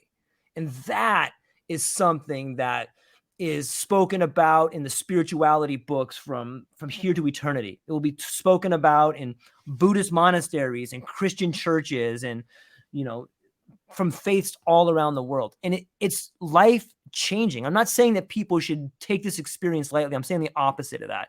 But the powers that come from just one particular incident can fundamentally change the way you see yourself. And much like any environment, if you're going to build a relationship with any of these chemicals, you should obviously do your research. You should talk to people. You should read. You should spend more time in the library than you do using psychedelics, because that's how you learn how to use them. So that being said, I love what you said about the way in which it allows you to remember who you are. It gives you this unique perspective. Almost, for me, it's almost a third person point of view of looking at my life, where I am, where I was, and where I can go. In some ways, it reminds me of Martin Luther King's speech, "I've been to the mountaintop," because I feel like for a moment you get to go to the mountaintop and look down. You can't stay there, but you can go up and you can look and you can be like, oh crap, I started way over there. I was at the bottom and now I'm up here. You get so excited. And then you're like, okay. Where am I going? Okay, I'm going over there. And the trick is to not be, death by astonishment, because everything around you seems so marvelous. But if you can focus in these environments, you go to the mountaintop, you can look where you were. Be excited that you've made it somewhere. Be excited for the progress that you've made, and make sure that you reward yourself for the journey. Look where you are. Okay, where are you going to go from there? If past relevant behavior is the best predictor of future behavior, then understand the trajectory you're on is either a good one or it's one you need to change. But that is very difficult to do when you're conditioned by the daily the daily cycle of life. Get up, go to work, come home, get up. Whenever we find ourselves conditioned by our daily times, it's very difficult for us to see the progress we're on. So for me, I think psychedelics echo what you were speaking about, this ability to transform our lives in a powerful way and present ourselves with who we really are. We're so much more than a race from the hospital to the graveyard. And for myself, for people in my family, and a lot of people I love, it's very easy to get caught up in that rat race. And I think so many people that have creative powers and creative ability and want a better life for themselves, they're caught in that cycle. So psychedelics can be a profound way to get yourself out of that cycle. That was a long rant. I tend to do that sometimes, so I apologize for that. But I'm passionate about it, Melissa. I think it also like gives you so much clarity about the Yes. things that are important and the things that aren't. Like we do a lot of things because we think we have to, or someone told us, or like it's the right thing to do. And when you strip away all those expectations, right, which is really what psychedelics do, you see everything in its purest form. And you're like, actually, I don't care about all that stuff. Like, just stop doing those other things, right? And focus on this thing. And that's a clarity that I love. And before David, like I would do this on my own. Yeah. Like I love the self kind of journey of like just going through it on my own. But since I met him, it's become a more social experience because he just can't do anything on his own. Like he literally can't do anything on his own, and definitely not this. So I have my moments where like we are doing this kind of for fun, but I secretly, in my mind, I'm like, okay, this is the answer that I'm seeking. And I don't tell him about it because he just hates it when I like go into my own cocoon. He like feels lonely. So, like, and he's super fun, which is why he needs to be doing all these experiences together. But yeah, it's just every time I do that, and I don't get many experiences or much time now, to go into those kind of those things. But every time I come out of it with more clarity and more confidence. Yeah. And that reminds me that maybe I need to do it again soon. Yeah, you totally do. You totally do. Well, you were just recently at Burning Man. I'm sure you were surrounded by people that were living in that environment for quite some time, right? I mean, Raining Man. Raining Man. It's Raining Man. I actually, like, I mean, this Burning Man was so much more about survival than it was about like just going out there and blowing your mind. I would say that I'm more exposed to it just being like in Amsterdam. Yeah. Like, cause that's just what people do. Like, it's what people care about. And they have retreats. Like they actually have like, retreats that are built for this thing. And they invite, it's like a 3-day thing. It's like an executive retreat. So it's like a real thing there. And every month there's like ayahuasca ceremonies that are like, 10 to 20 people. And there's like shamans and stuff that are like, everything's guided. So it's like done in a very professional way. I've never been exposed to that until like, I didn't think it was like, like an everyday thing. Like everybody accepts it.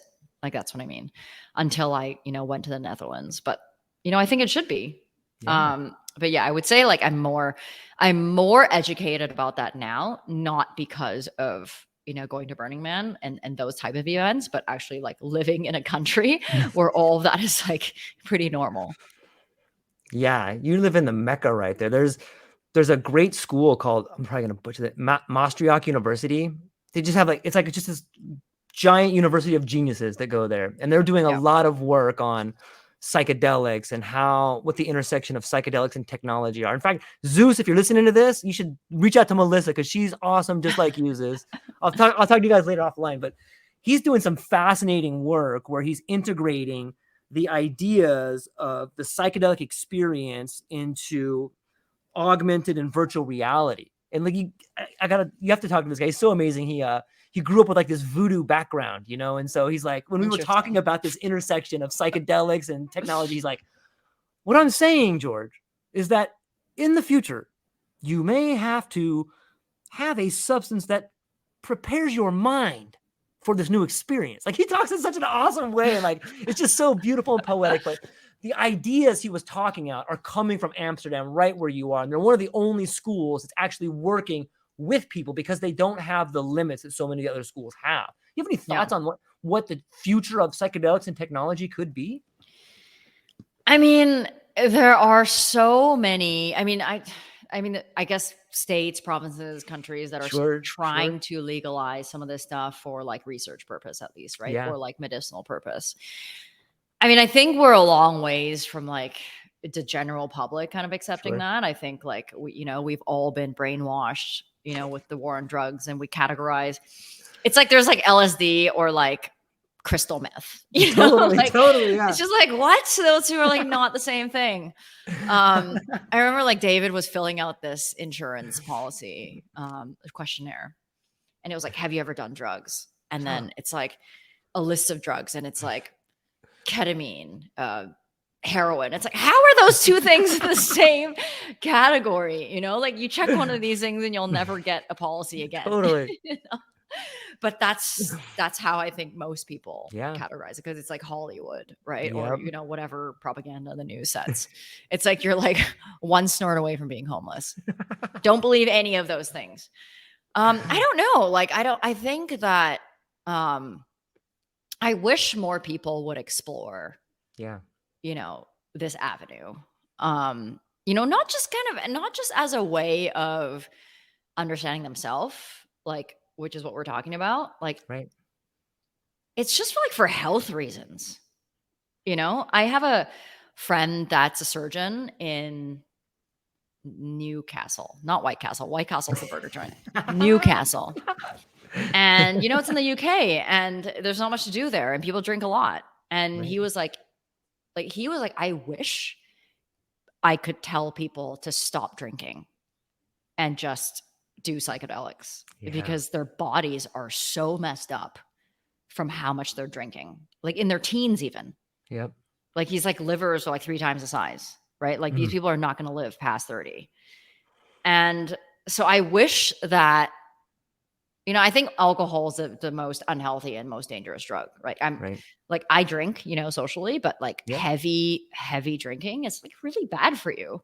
I think probably most people die from alcohol than like absolutely like those kind of like soft drugs, right? I don't know anything about heroin. I don't recommend taking it.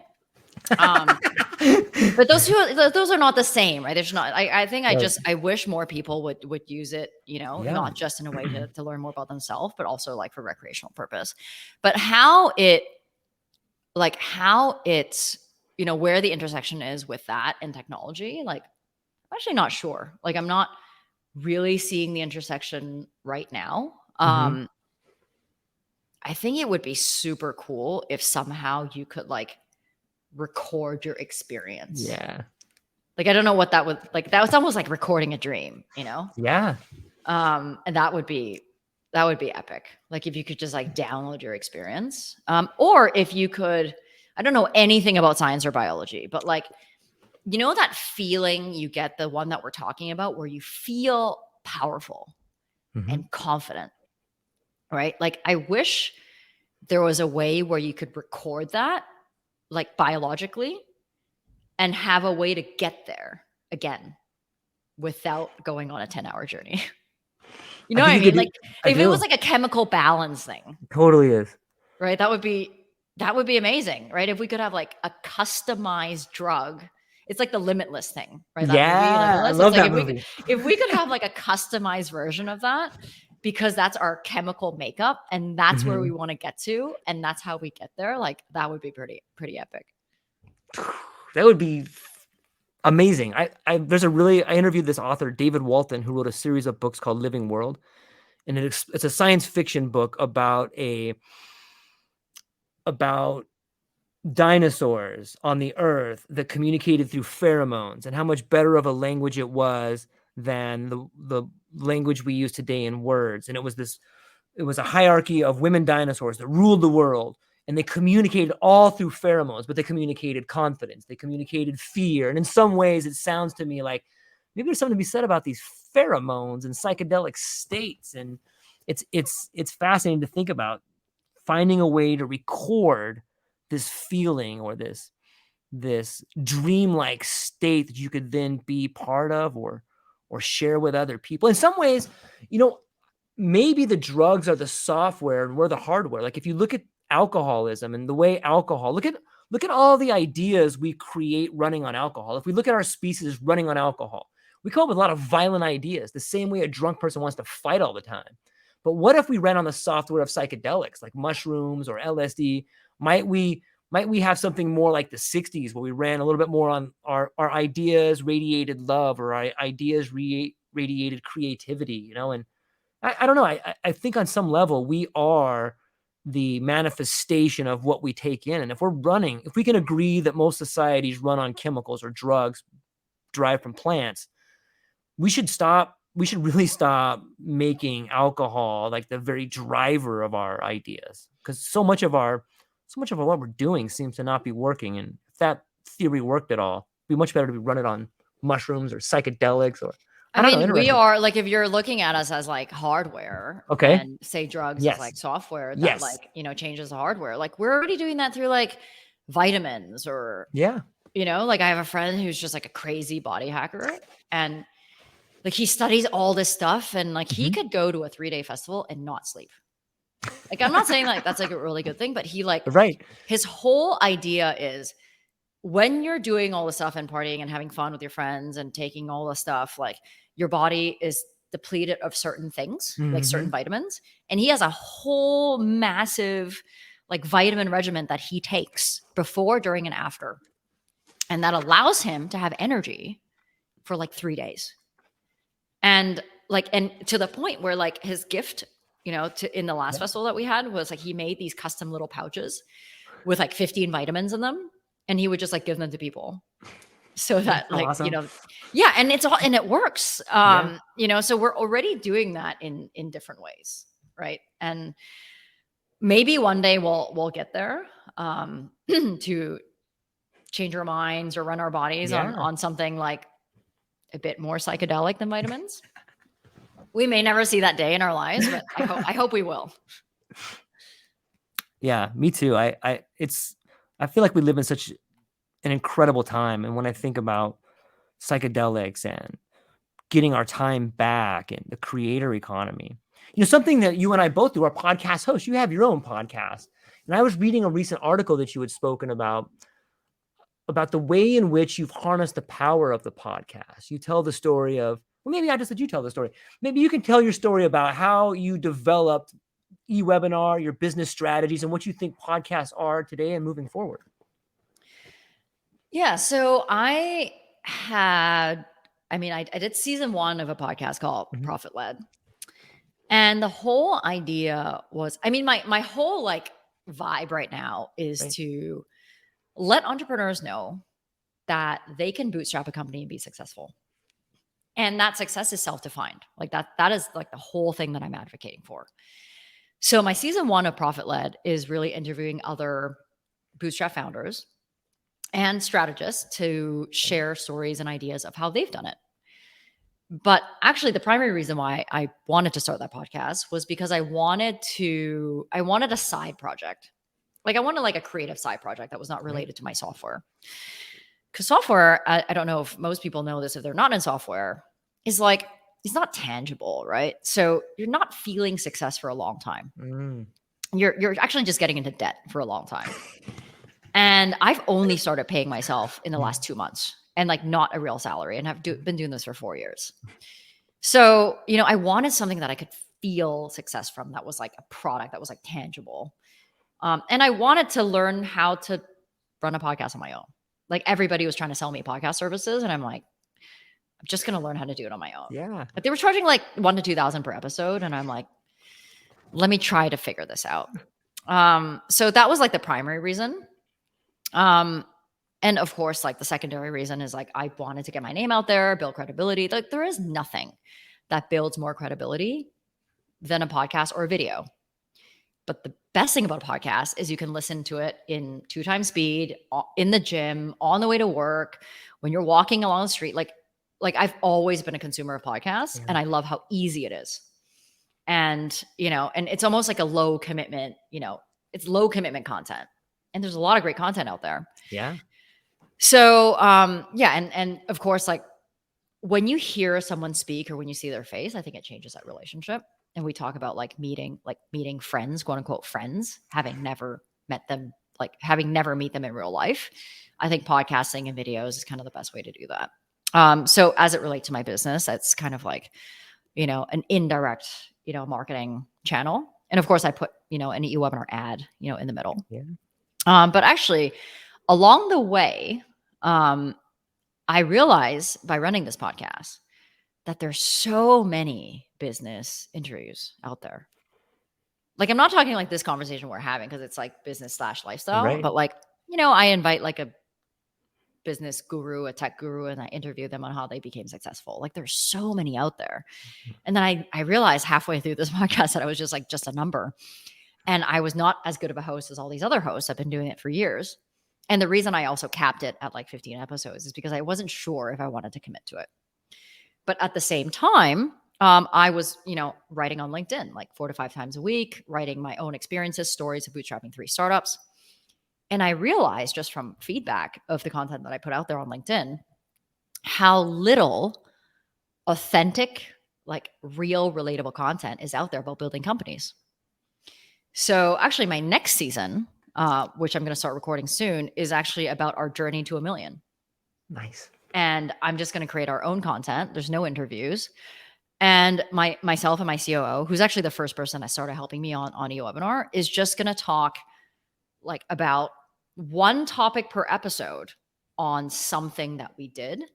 So it could be pricing mistakes or how we came up with a name or how do you recruit someone without any resource, right? Or customer horror stories or, how long it took us to get to $1 million.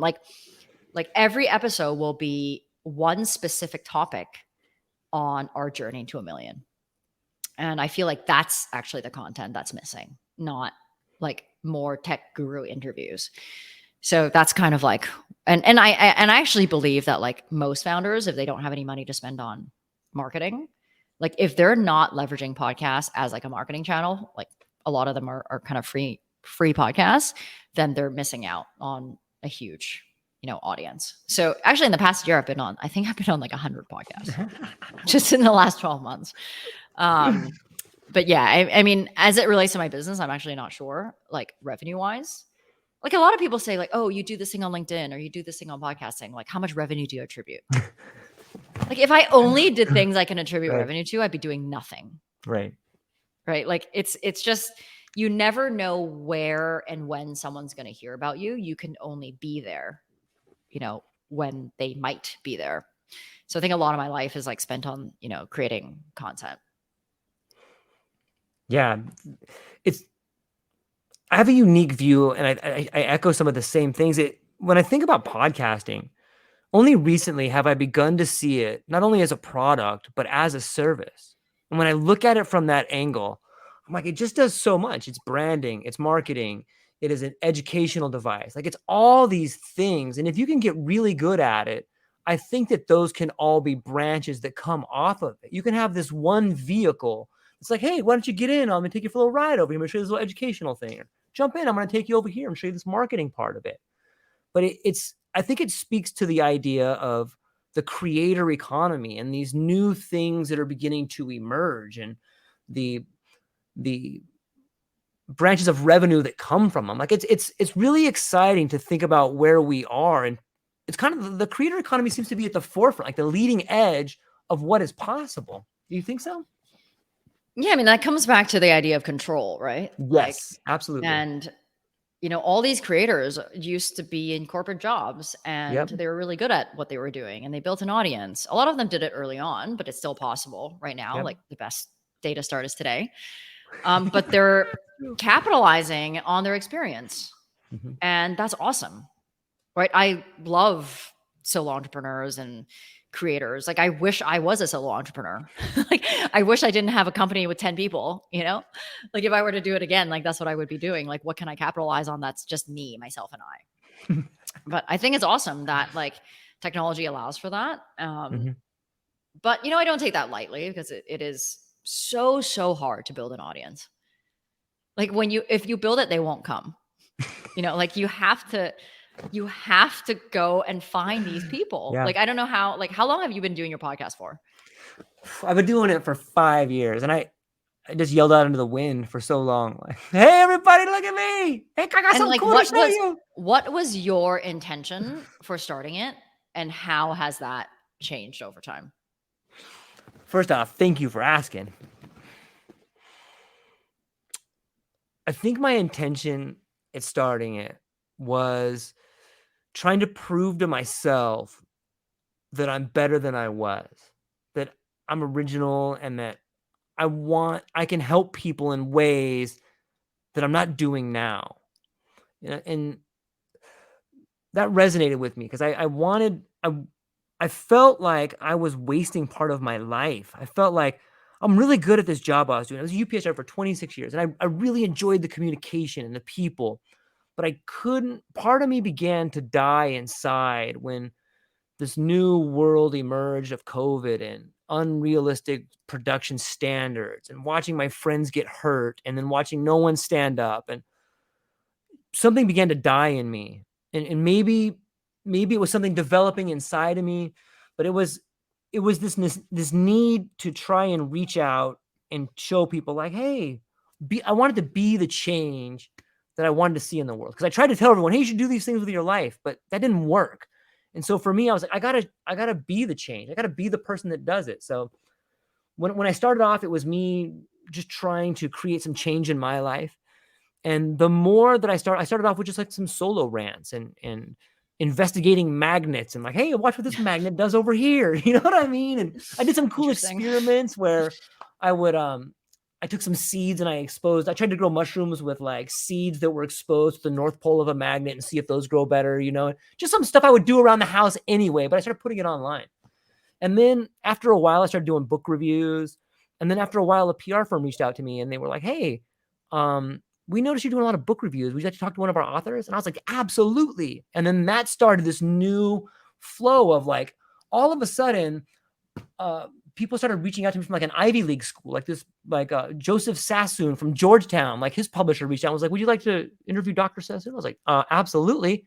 So then all of a sudden people started sending me free books. And I'm like, dude, people are sending me free stuff, man. Telling my wife to send me free books, and then I would read their books, and I would go out of my way to like read their book and have all these notes in the column and be like, okay, no one's ever asked him this question before. I'm going to ask him this question because I bet you this is how his dad thought. And I bet you if I ask him about that, his dad, that'll bring about an idea that maybe he wants to talk about. So I would just go in depth and try to think of things that no one else would ask.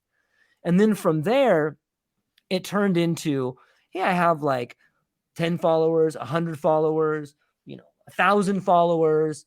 And it just kind of snowballed into there. And then it's really, you know what? Listen, you had said something to me in a previous engagement that really speaks to me because you said, George, as a podcaster, as your solo gig, that must be really hard. Like you're the only person out of like 500 people that's ever said that to me. And it is. In some ways, it's believing in yourself when no one else will. But my message to everybody out there is that's what it takes. Just when everybody tells you can't do it, no matter how hard it is, just believe in yourself when no one else will. And I promise you, the world will unfold in front of you the way it's supposed to. So for me, it's transformed into this thing that I do daily. I try to do 8 podcasts a week. I try to package it to the people I'm talking to as a vehicle, as a product, and as a service. And I feel this is your full time. Like this is it. Okay. This is it. Yeah, that's awesome. So, yeah, not many people are able to get there. Yeah, I mean, very few. I get it. And are you making money off sponsorships or like donations?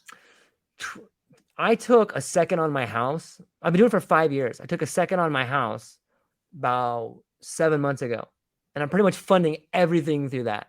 I do get donations from people, and some people will pay me a little bit for ads, but I had to go get those ads. It wasn't like I sat around and waited for people to get them. Like I have my I got through Transistor, which is my platform, and they allow for dynamic ad insertion. I highly recommend it for people that are looking to do it.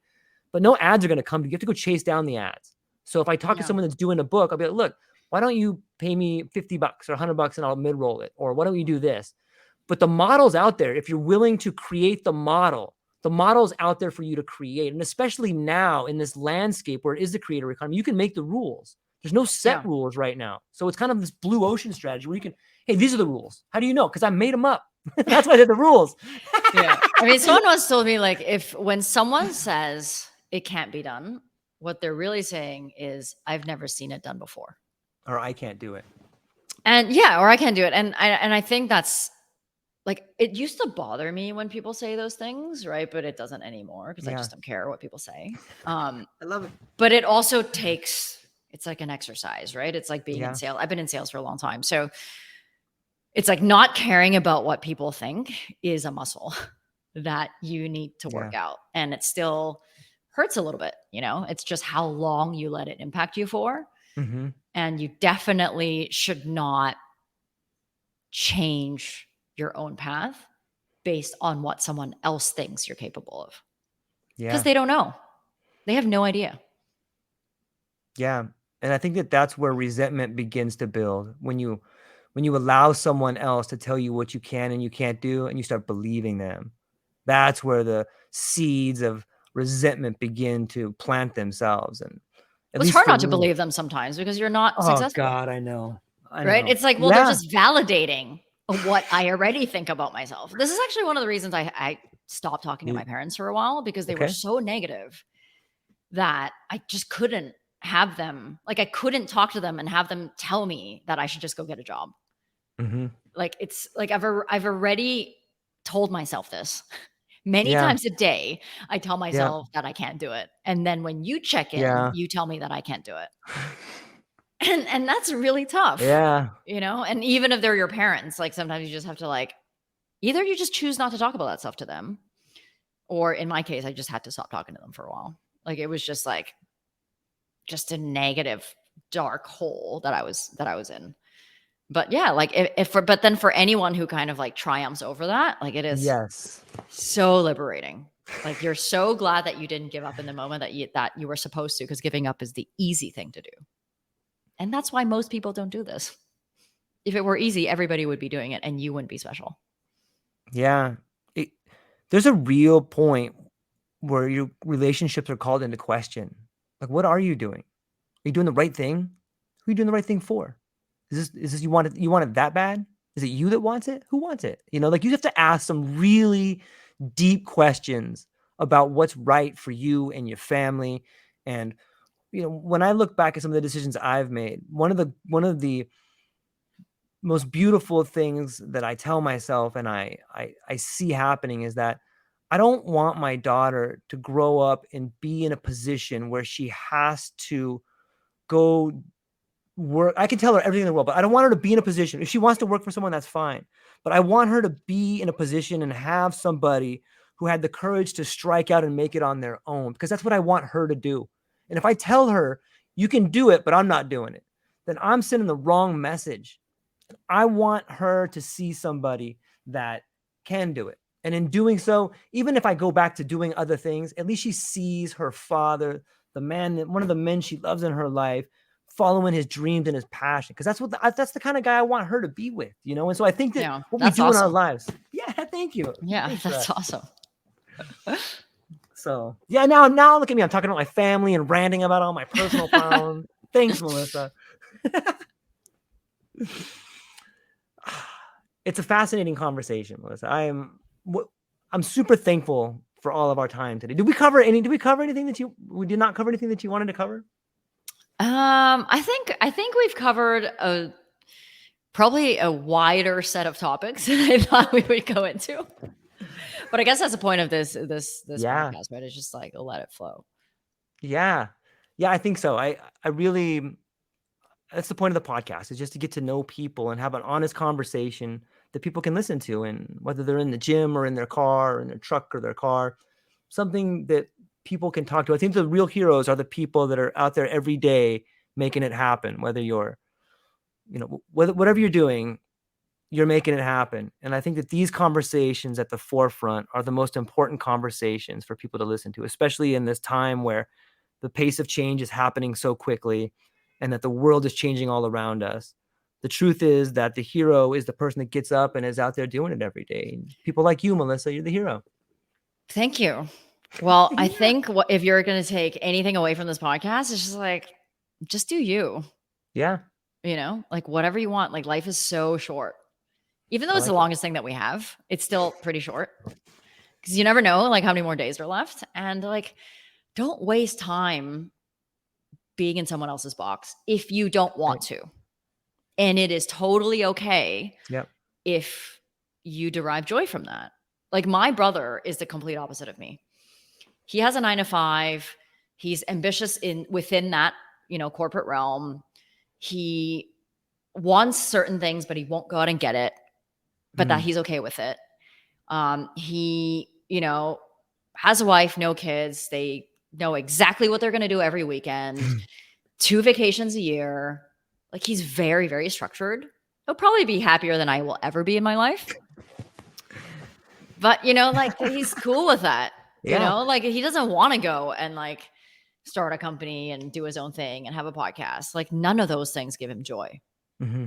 Right. So like the message I want people to take away, really from any conversation is just like, do what makes you happy. Right. If someone comes to you and says you should start a company, like, and that's not what you want to do, don't do it. If you don't want to quit your corporate job, if you love the structure, like, and the security and the benefits, like you should do that. Yeah. Because being an entrepreneur is going to take all of that away from you.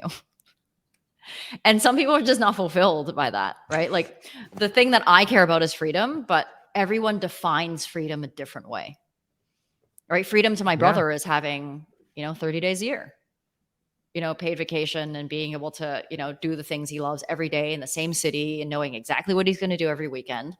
Like, I'm never going to understand that, but like, it's totally cool that that's the way he chooses to live his life. Yeah. And I think Alan Watts has a good part where he talks about, prickles and goo. And he says, some people are prickly and some people are goo, but the prickly people need the goo because how do you know what you are, right? Like those are the exact words I was looking for. I knew it. Yeah. I knew it. But it's beautiful to see the way in which other people live their life because it gives you a window into what you like about your own life and what maybe you don't like about your own life. And so too are those other people mirrors for us and stuff. Do you have any book recommendations, Melissa? Like what are you reading, or do you have any books that people might want to check out? Yeah. So the book I always recommend, that is not a business book in this, in this context, is The Alchemist. By Paulo Coelho. One of the best books I've ever read. Probably will be the best book I ever read. I've read it like 20 times at different points in my life, and I get something else, from it. But it is the ultimate story of how a boy leaves his home to chase after his dreams and what happens kind of along the journey. And, eventually he gets what he wants, but not after a few obstacles. But it's just beautifully written. It's short, all ages. Yeah. And if it's business related, the presentation Secrets of Steve Jobs is the one. Like if you were to never read a business book again, this is the one. Like it is all about, like he didn't write it, Carmine Gallo did, but it is an incredible study of communication and how to align what you want to say with what you want to be heard. And it's a technique that I use not only in business, but also, in my personal life as well. Because I think a lot of times that's where friction comes in, right? What you're saying is not what's being interpreted. And that is, how apparently Steve Jobs sells all his products. Communication, it's such an interesting thing. And it brings up this other idea that I was talking to some people about recently. When I look at the English language, I see like a letter is part of a word is part of a sentence is part of a paragraph is part of a story is part of a book is part of an encyclopedia. There's this linear fashion that we're taught to speak in. And in some ways, I think that the way we speak is the way we think. And we see so much linear thought of people. I'm going to do this and then this and then this and then this. In some ways, I'm curious to get your thoughts on, do you see us, I kind of see this in this idea of speech being paired with imagery now is kind of evolving our language. And if I'll give you an example, like Adobe Premiere or Canva or any of these AI images, they're allowing you to do text to imagery now. So in some ways, it seems to me that what we're seeing is this evolution of speech happening. And I bring it up because it speaks to the idea of communication. If you and I have different definitions of a word, we can talk all day long, but our definitions are different. Thus, our communication is somewhat hindered. However, if we have images that go along with the words we're speaking, might that convey a more fuller, better message? Is that making sense? Do you see that as a way moving forward with communication and images? Yeah, I mean, I think definitely in like business context. Yes. You know, that's why we have PowerPoint, Yeah. right? Yeah. Right. And slide decks, right? Like Yeah. we're visual people, right? Yeah. Like I think there's very few things that inspire like emotions Yes. than like an image. And actually, like I learned this recently about one of my best friends that she can't imagine. Like there's like a thing, there's like a word for it. Like she can't visualize images in her head. I can't imagine that. Yeah. So she doesn't daydream. Like she doesn't have memories the way that we do. Like if I was like, oh, remember like last Sunday we were here? Like she cannot picture it ever again. It's so weird, right? Wow. Yeah. So some people actually like, yeah, she doesn't daydream. She doesn't remember any of her dreams and she can't recall visual memories. That breaks my heart a little bit. Yeah. There are people out there like that. Yeah. So I think that's where it really helps. But I mean, pictures sell. Yeah. Right. With 1,000 words, right? With 1,000 words. It's interesting too, because different cultures have different meanings for words. You know, when we think about obedience or when we think about respect, it may mean different things in different cultures. And so if you don't define your terms right off the bat, people talking past each other or side monologuing, and does that seem to happen in business? If only images can remove all misunderstandings. Oh, yeah. We may never see that day. Yeah, that's a good point. If only that could happen. Yeah, I think you got to mix it with like spirituality and psychedelics, and we might get somewhere. But one day, maybe. Yeah, back to recording your dreams. Melissa, this has been incredible. I'm super thankful for your time and got to spend some time listening to what your visions are of the future, how you got to be where you are, what you're excited about. Where can people find you and what do you got coming up? Yeah, the best way to connect with me is through LinkedIn. So Melissa Kwan, my last name is spelled Kwan. I write daily/weekly about my experience bootstrapping 3 companies. And if you want to check out how eWebinar can help you, your business, free you from those repetitive webinars that you hate doing, just go to ewebinar.com, join our demo. Of course, our demo of the product is our product, delivering the demo.